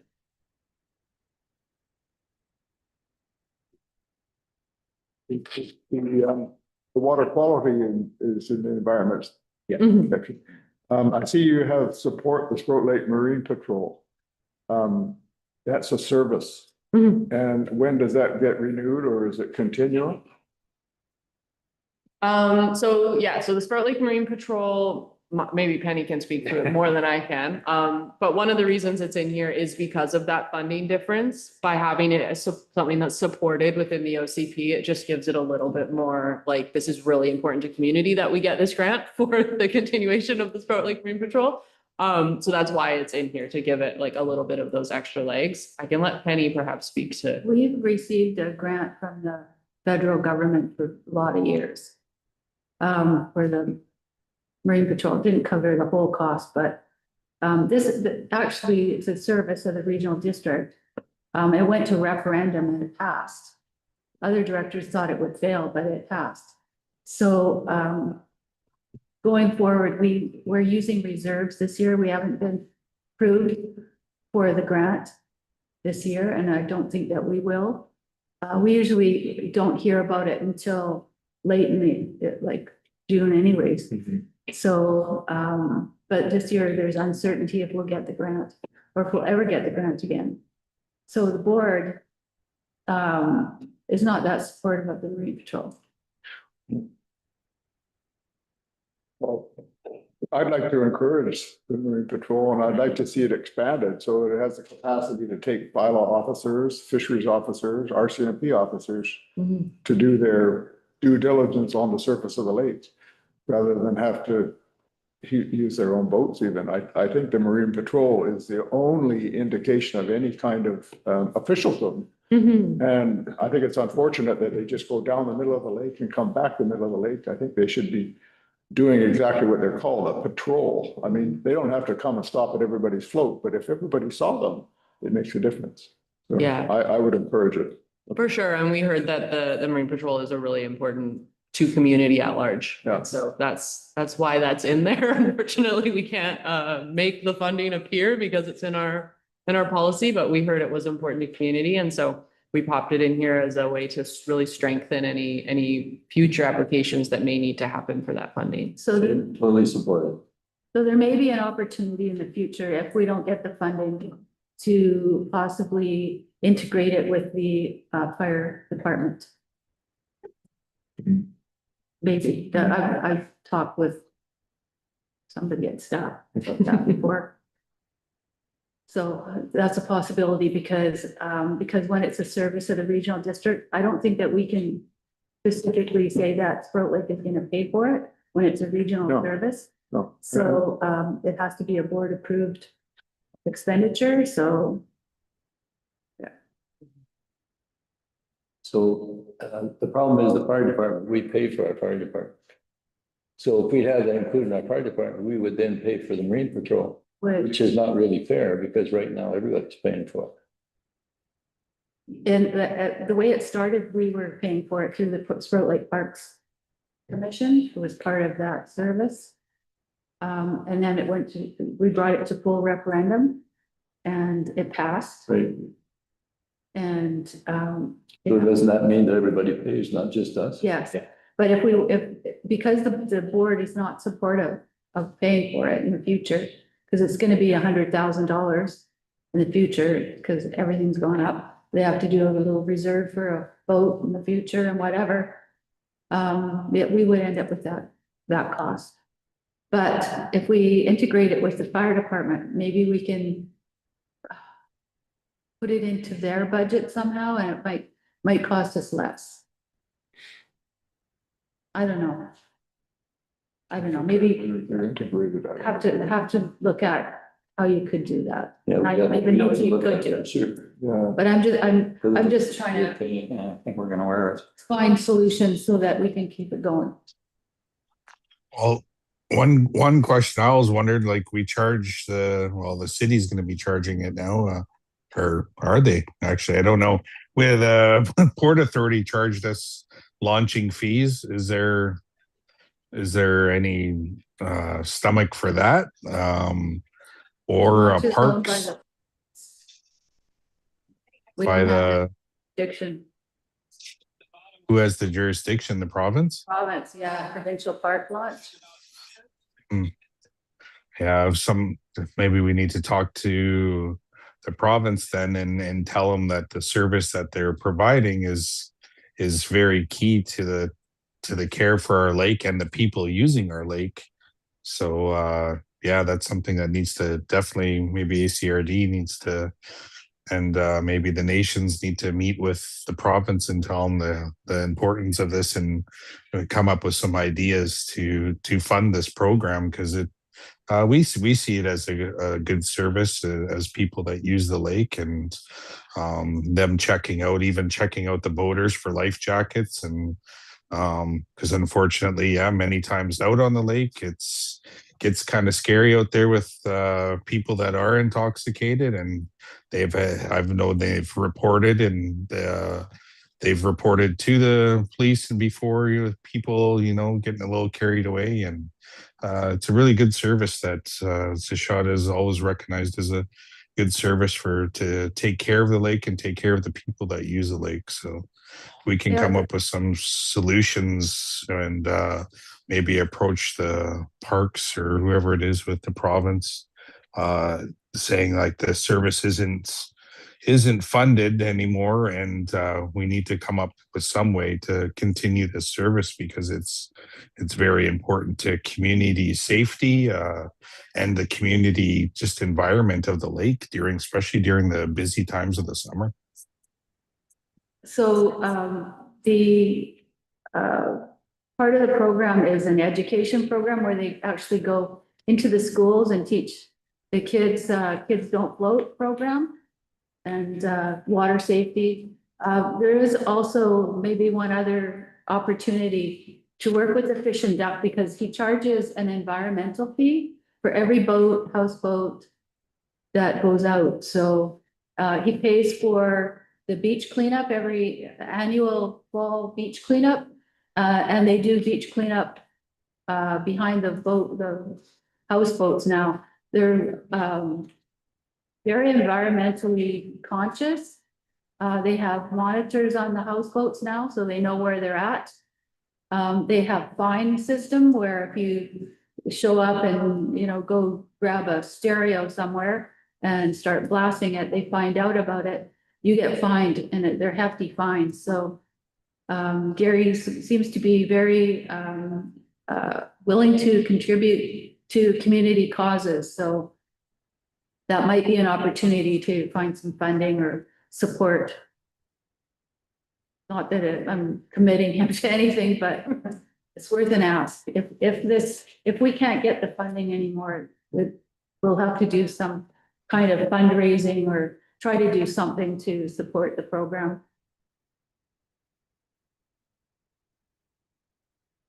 I don't know if you want to put that in there. There was something about working with groups. But I think it's important we keep them, sure, so, Yeah. somewhere or other. Yeah, I know that the Marine Patrol is within the emergency management section as well, depending on the support. Yeah. A variety of different potential mechanisms to provide such funding. So. All right, we ready to move into emergency management? Are you guys glad I only brought you half the document now? Alrighty, were there any thoughts on the emergency management section? So this is looking at, we heard some things about alternate routes, so I believe there's some policy in there. Also looking at wildfire, earthquake, tsunami, flooding. There are some general points about, Sproat Lake, I believe the Sproat Lake Fire in this one. About the Marine patrols within here. Supporting volunteer and emergency support services. So there's lots of different pieces within this. If folks have any questions, comments? I do. Go ahead. Over. I think we need to be stronger on that additional access in another valley, I'm sorry on that. additional access. Another route out.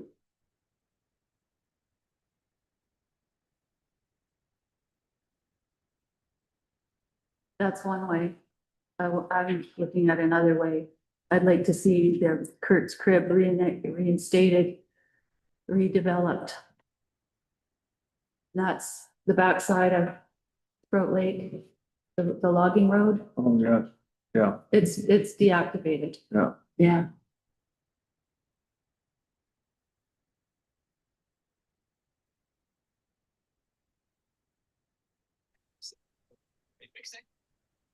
Yeah, we definitely support just the cost of that. I don't know where you're gonna $500,000 to rebuild that cribbing up because it was pretty bad. Have you been out to see it, what they did? Huh? They just took it out, I believe. They were The last talking time- about leaving like a quad trail at the back of it, so that if people, because there's a campground there, if there's a fire and they can't get out, if they could at least, if we could get quads to get the people out, I don't care about their vehicles, but I want to make sure that the people can get out. So they talked about that. I haven't been there since last time we were out there, but to see how far the cribbing went into land when we went down with the boat to actually check it out, it was less than 10 feet from the edge once you take the cribbing out. So to have a quad even, it would have been really tight. Like it really needs either a lot of fill or some sort of system in there it definitely needed a lot of money. Yes. To make that one section work, because I didn't even know until we went to from the boating side of it because you can really see it from down near the water how it was just really washed out in that area.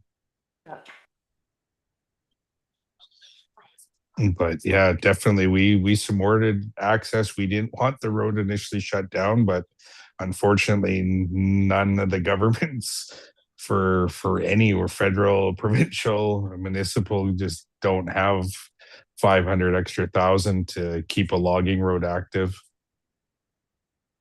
But it's an emergency access. That's the problem. Well, it's not that we tried to fight that. They deemed it as a logging road and it wasn't deemed as emergency until I believe the current or the past fires, but fight to keep it open, but nobody would buck up.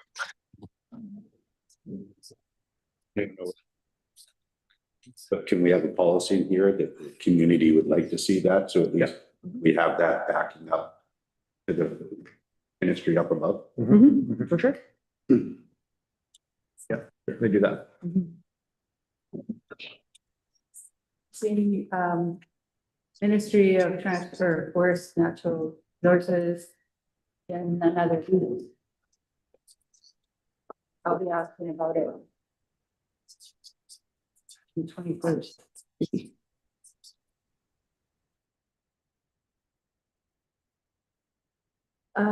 We don't really have anything specifically on broom as a invasive species that is highly flammable and supporting the removal of broom. There is that bit about encourage planting, if the forest part. Yeah. I guess you don't say the word broom, but Well, I'm just wondering with the community forest that we had working up around Taylor Arm there. And the shrub, you know, the trees are starting to grow back. But does that, once the logging is done, is that the end of the community forest, or do they have any residual responsibility to make sure that it does grow back with trees and not with invasive species? They have a license and they have to replace plant. Really? Forestation is mandatory. Yeah, okay, but what about, you know, controlling invasive species on that particular property that they've logged out? Well, Mosaic doesn't, why should the community?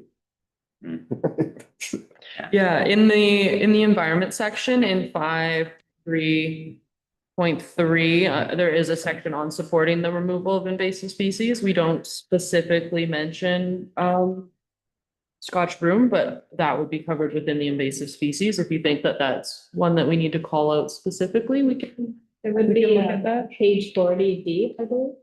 Search that.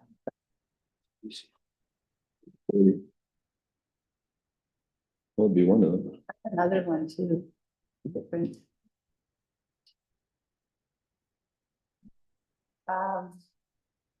Page 46. Increase community-led invasive species removal. We talk about flood, tsunami inundation, or sea level rise. We don't mention Sproat. I keep bringing that. I was hoping that we would have done a drought study similar to the flood level study that you did, because I think that there's two sides to that. And if we only look at one, the flood, we're not looking at the drought. So doesn't give me a balance.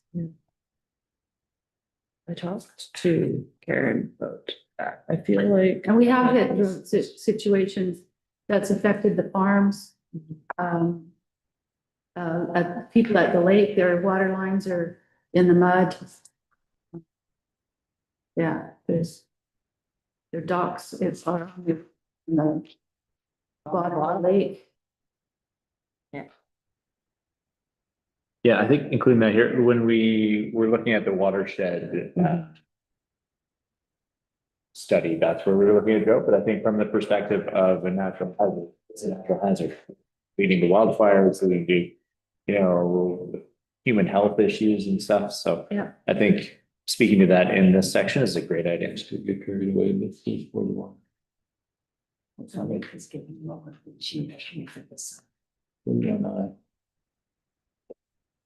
not as much rainfall. Yeah. Other thoughts on the emergency management section? Or we good to- It's the only thing. Both management. Low quality sense. Okay, let's do it. Growth management, Still no way, so. short little section in there. No further school person. Any thoughts on that one?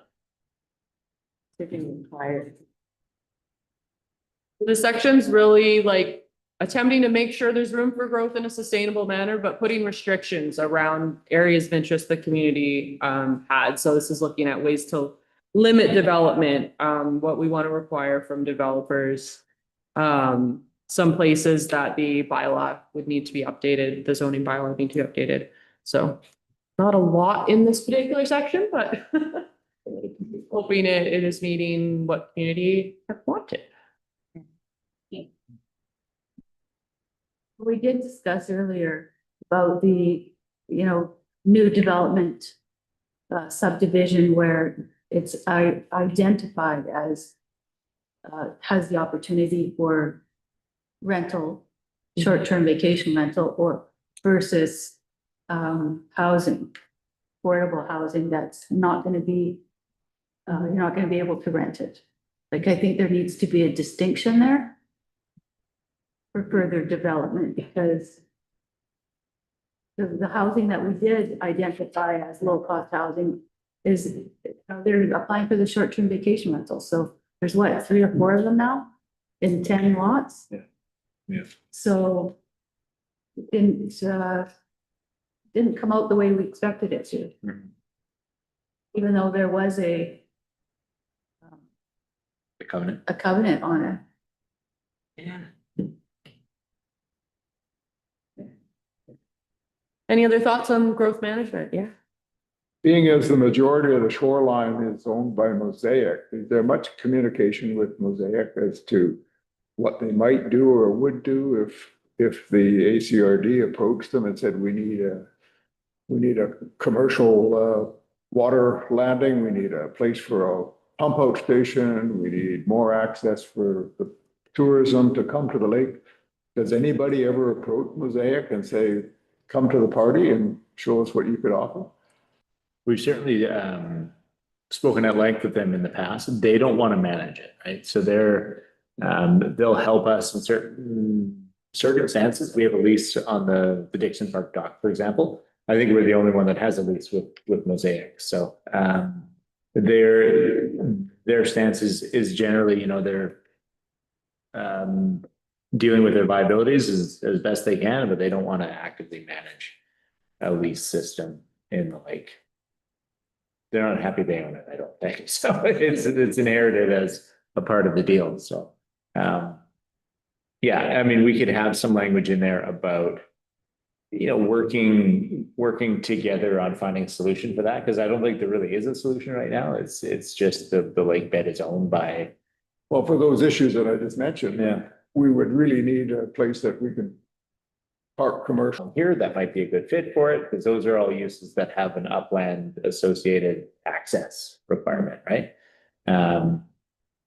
Yeah, and that would likely be considered as a part of a development application, I would think, but yeah, absolutely. I think what we've heard and we continue to hear, we need a spot for the pile driver. Pile driver has to be somewhere in the lake. Nobody wants it next to them. And having that like industrial area where we can remove derelict docks out of the lake as well. That's been a big need. Pump outs, I haven't heard about that as much, but I think that's a fair comment, right?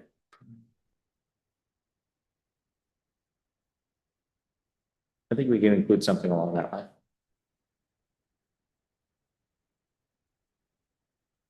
Any other thoughts before we jump into housing and affordability, everyone's favorite section to talk about? Okay, let's do it. So with the housing and affordability section, we're really looking for opportunities to meet the needs of community. So this was the area definitely that had the most split opinions within community about what folks want. And so there's definitely a need to also define this further within both the zoning bylaw and the short-term rentals policy that the ACRD holds. And those will come after these OCPs are done and we have a little bit of direction within them, the specifics of which will be held in those other policies though. So this is really setting up the framework for what will come out of them eventually. So thoughts on the housing and affordability? So the study that was done on housing needs, I don't agree with. They didn't take into consideration, it was a cookie cutter. So I didn't think that it took into consideration the cost of building housing at Sproat Lake. So saying that, almost 300 units need to be built here, like, who's got the money to build those? I don't think that it's attainable for Sproat Lake, unless something happens out in an area that, does a big, low cost housing increase. Yeah. Because, or, apartment buildings or something like that, because I really don't think that that's gonna happen at Sproat Lake. Yeah, we are required under provincial law to include the results of the housing needs assessment within the official community plan. So that is why that information is in there, but we do note that. Yeah. Once again, the province is, putting things out there like the transportation study that we had to do. That I don't want it to come to the board because I'll tell you what I really think about it. So, useless things that really don't pertain to our area, that the province mandates us to do, like, adopt this housing study, which is crazy. Yeah, you'll notice within the policies, though, we don't specifically speak to like implementing the results of that, right? Like that is used within the context to set up what we have been told within that. And then within this section is looking at what are the needs within the community, and more generally, how can we start to approach some of Yeah. those? Can we put something in there that says, that even though the province mandated this, we don't believe it, kind of thing? Would have to check with legal, honestly, on that. I just feel like if I picked up the Sproat Lake OCP and read this, I would just go like, this whole thing is out to lunch. Cause that's not gonna happen. I can't see it happening in my opinion. So, estimates that, far-fetched estimate of this by the province, that it's not what we believe could actually happen, because this is supposed to be our vision, not the province's vision.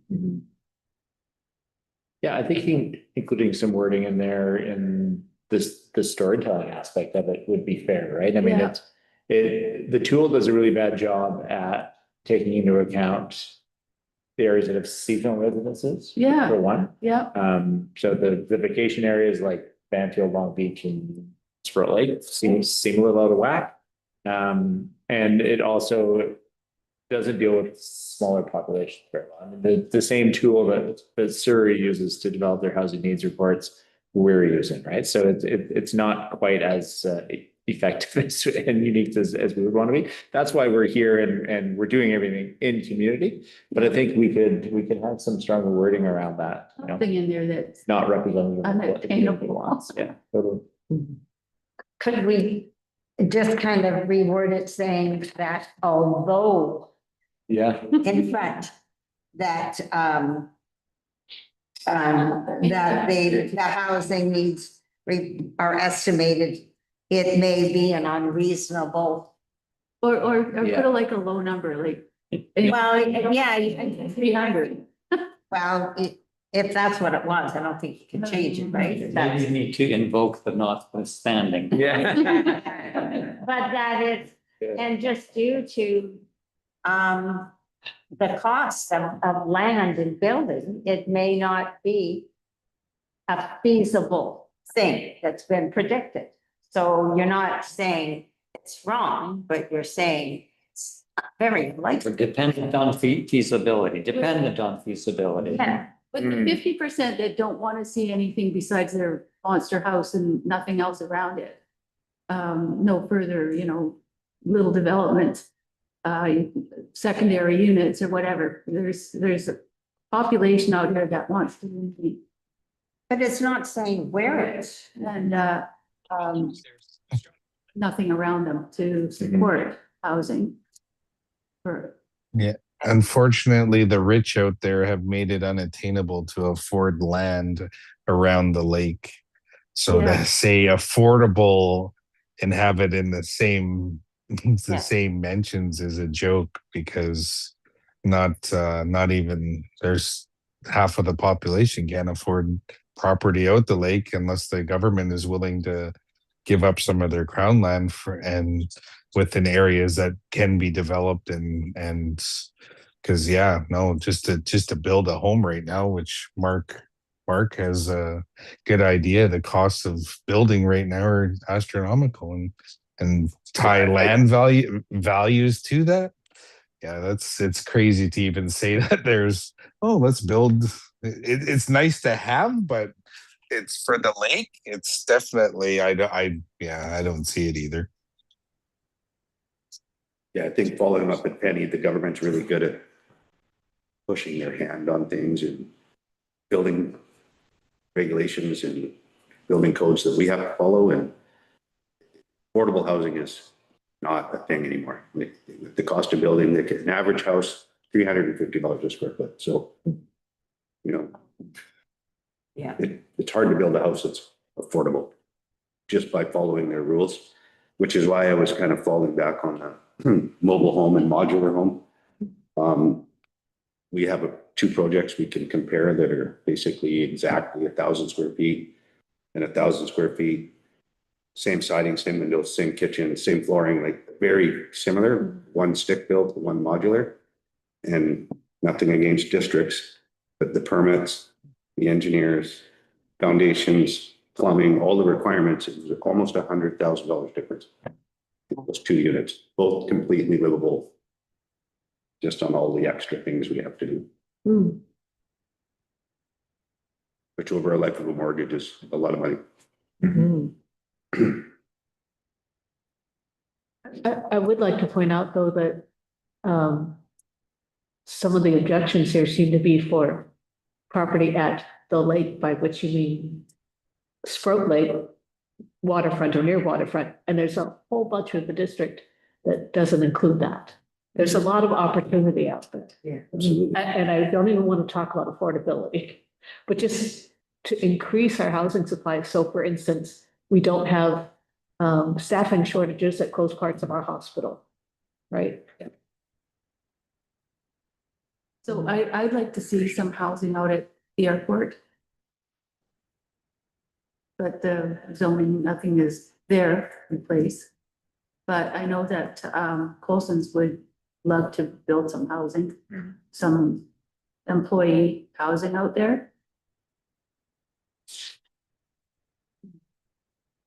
I think the reality from a developer's perspective is if you have high density housing to create more affordable lots, I think we would need to promote bringing the water line out because the cost of water systems is just so great. You know, a 16 lot subdivision, you're $400,000 in a water system and they're a pain to manage, I can assure you. And expensive to manage. So it's hard to kind of do both, you know? So if you have a water supply, and that's where the services within the city help create that form of housing. Yeah, we have an upfront cost of connecting to a sewer system and a water system, but then now it's just the standard flat fee. Whereas on a lake system, recently Trestle just had a few problems, and I think they were $40,000 to fix everything. You know, that was luckily on a 40 lot, so it was $1,000 each, but it still comes out of nowhere. Just all of a sudden you have no water, so you have to fix it. Yeah. Any other thoughts on this section before we, so I will just, for time purposes, it is currently 9:15. We do have to be done by 9:45 because we have to be out of the building by 10 when the alarm will turn on. They did bump that for us a little bit tonight. So I just want to leave that in mind that we do have at most 30 minutes left. We only have 2 sections left. So we can keep discussion, but want This to where bring we that forward. Put something in here about the, that we'd like to see dedicated short-term vacation rental areas and Designated. designated, allowable, and then some that are not. Just so that there is housing opportunity for, because there's And then it's trying to satisfy everything. Is there, should we have certain parts of the the lake that should be allowed to be high density areas? Versus some other parts? Actually, I mean, it's all dependent on the water system and the sewer systems, right? And the capacity for dealing with that. They used to talk about Lakeshore as a higher density area because there's bigger lots there, like 5-acre lots, and that could be subdivided. Where would we like to see STRs on that? So if we do look at designating areas, are there certain areas that are better than others? Or- Was that a question? Yeah. Yeah, It baffles me, maybe Ben would tell it, every time I go over the Sproat Bridge and I look at the most pristine flat land with water going by it in a river and looking at Sproat Lake and sunsets and everything else, and it's completely undeveloped. Behind the petroglyphs, between the highway and the lake. Just, you know, you mentioned a possible places, why is that place not developed?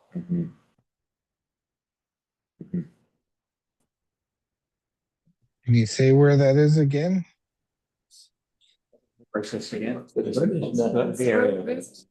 area between the highway and the petroglyphs, all the way down to the river and all the way up to the park. I'll say it again. If that can remain undeveloped, that'd be great. Anything closer to the river and more density near our river, I don't think is a good thing. Where like I won't, if you can start reading the studies on the salmon and the effects of the environment, and if we're going to be putting a lot more houses near that important river, it's just we're creating problems for the future.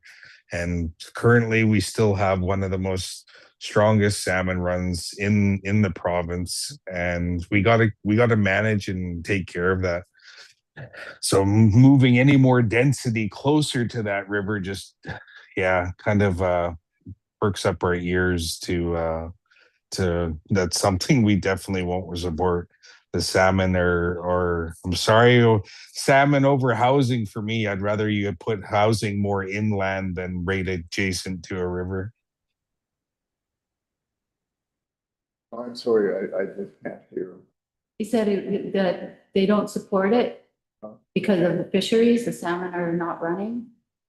So development on the river is not supported by the Shire.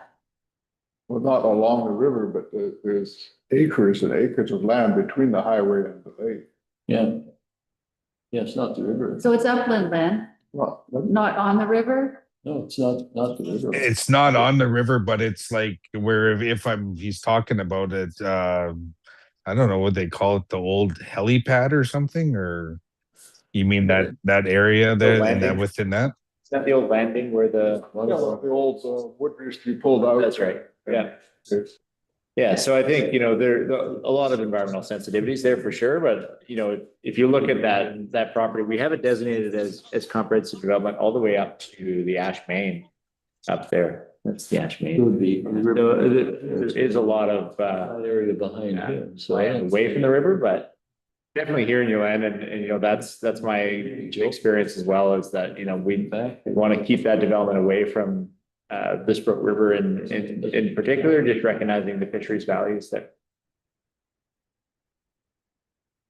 Under short-term rentals, where it's Q here, it does talk about having this conversation in more depth with the community. Because I think this is one that will require those updates to the short-term rental policy, and really looking at what are, the quantification of where those legal short-term rentals go. So that piece of policy is within the OCP to have that conversation and to put it forward as a whole.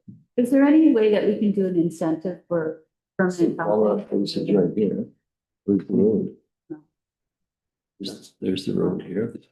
And so it's the highway here, right?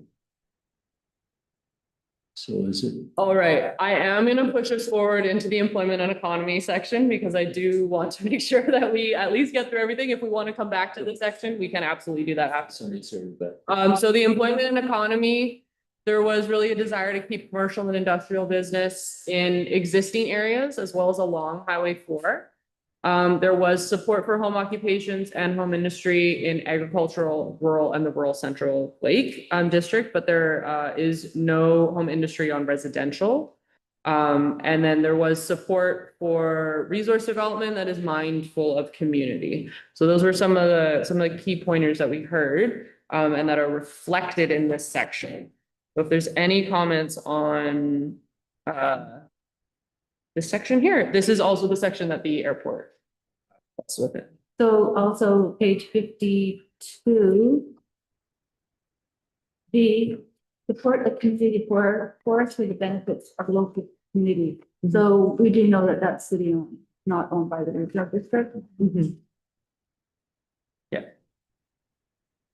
I believe that's where the support is coming in on that one. Yeah.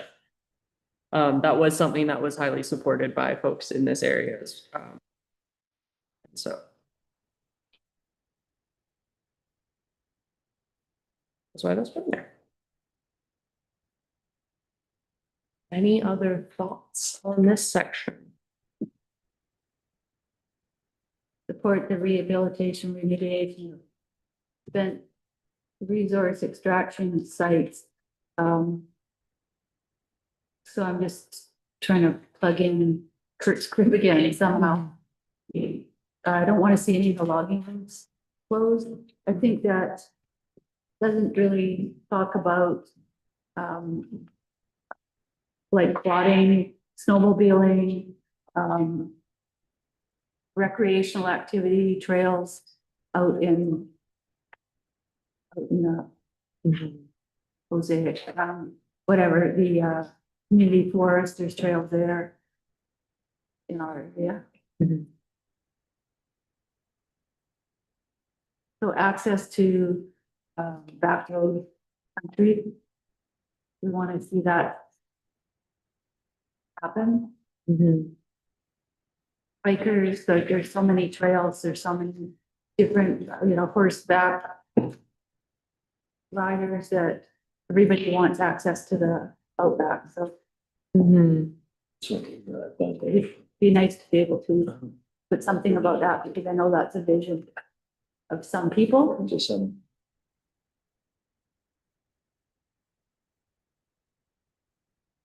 Myself included, I always like to go to Great Central. this thing, the thing, so I can take. There are lots of quads, I mean. Yeah. Side by side section.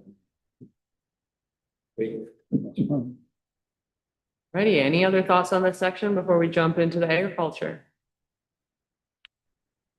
Going once. Okay, so let's jump into agriculture. So this section is really setting up policy to support a lot of the work that our agriculture and sustainability planner does. So she has taken the lead on this section with some of these pieces here, really looking at regional food systems, local food security. There's some terminology around the agricultural land reserve specifically within it, as well as discussions of water. So those are some of the key themes within this. Thoughts, comments? This area used to have quite a few dairy farms. Okay. And now I think there's one. That's one. So how do we just encourage that? Because they seem to be getting smaller and smaller, and so, I mean, that's part of agriculture. There's a farm, Rage's Farm, I don't know what they call it now, if they still got Rage's Farm, which is really good. They grow a lot of food there in their greenhouses and so forth. How do we encourage more of that in our area? Because that's growing food, that's agriculture, that's what we need here.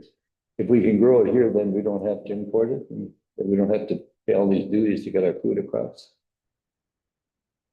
But, it's not only our area that would be, it's a whole valley that should be encouraging that kind of stuff. And Yeah. We kind of are. A lot of those pieces around sort of local food production, enhancing agriculture activities are in E, around regional food systems.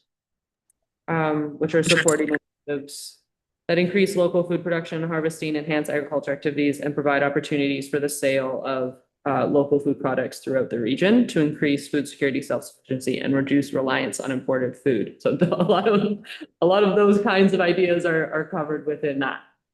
So we do have that in here. We have encouraging, edible landscaping, community gardens, small scale agriculture. In existing settlement areas or underutilized parcels. That piece is in there as well.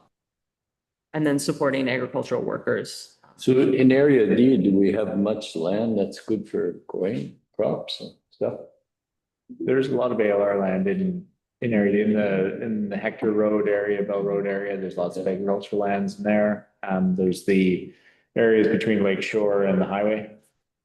As well, that's those larger lots there, they're all ALR. And then, Germany? yeah, little Germany area, and then out at the airport as well. There's lots of lands that are. But is it developed? Do they grow grain? Is it open? It's not developed, that's the thing, right? So it's. They're little, Hey, they're little farms. They're not, nobody has big fields of grain. Like my neighbor has a couple of sheep. We have a couple of cows, chickens, stuff like that.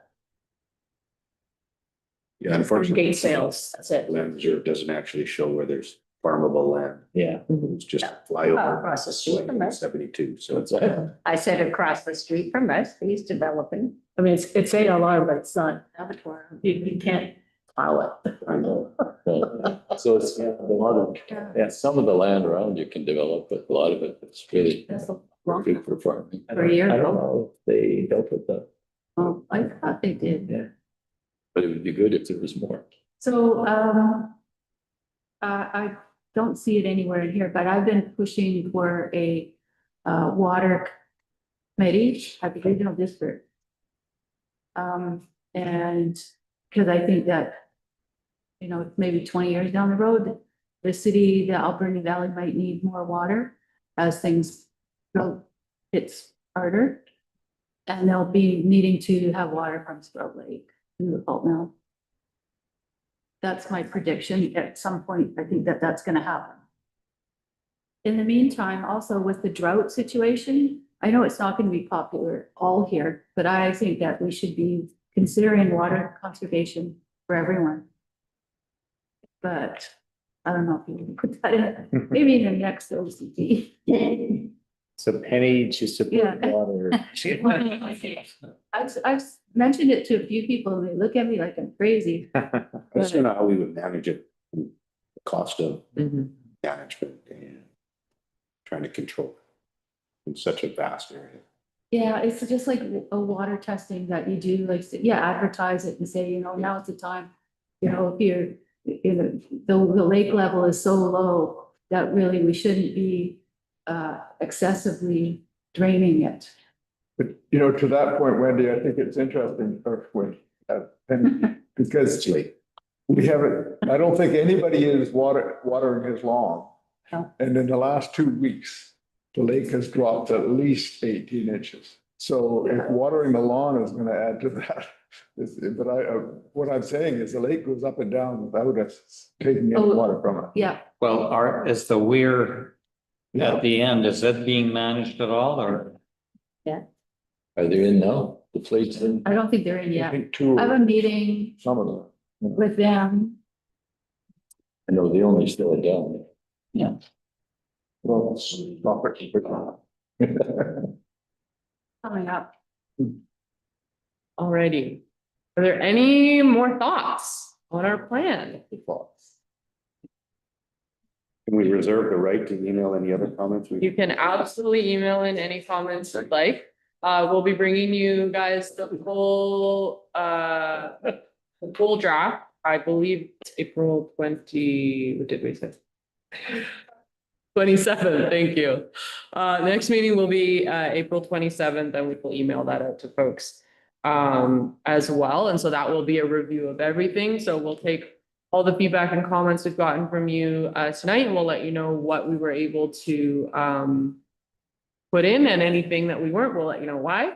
And then we will release it to the broader community for their thoughts in an open house shortly after that meeting. So, thank you all of your thoughts tonight. Very helpful. I know it's a very long document, and I know it's been a long process. So appreciate you guys coming along on the ride with us. Well, we appreciate you for all the work and explanations. Perfect. I will pass it back to you, I believe was our chair. Yeah. To Roberta, thank you. Roberta, I'll hand it back to you for our last piece here. Yeah. Being no further questions at this moment, I suggest we adjourn the meeting. All in favor? Okay, thank you. Perfect. Thanks so much for joining us, Len. Really appreciate it. Thank you. Thank you for having me. When I'll be in touch. Here.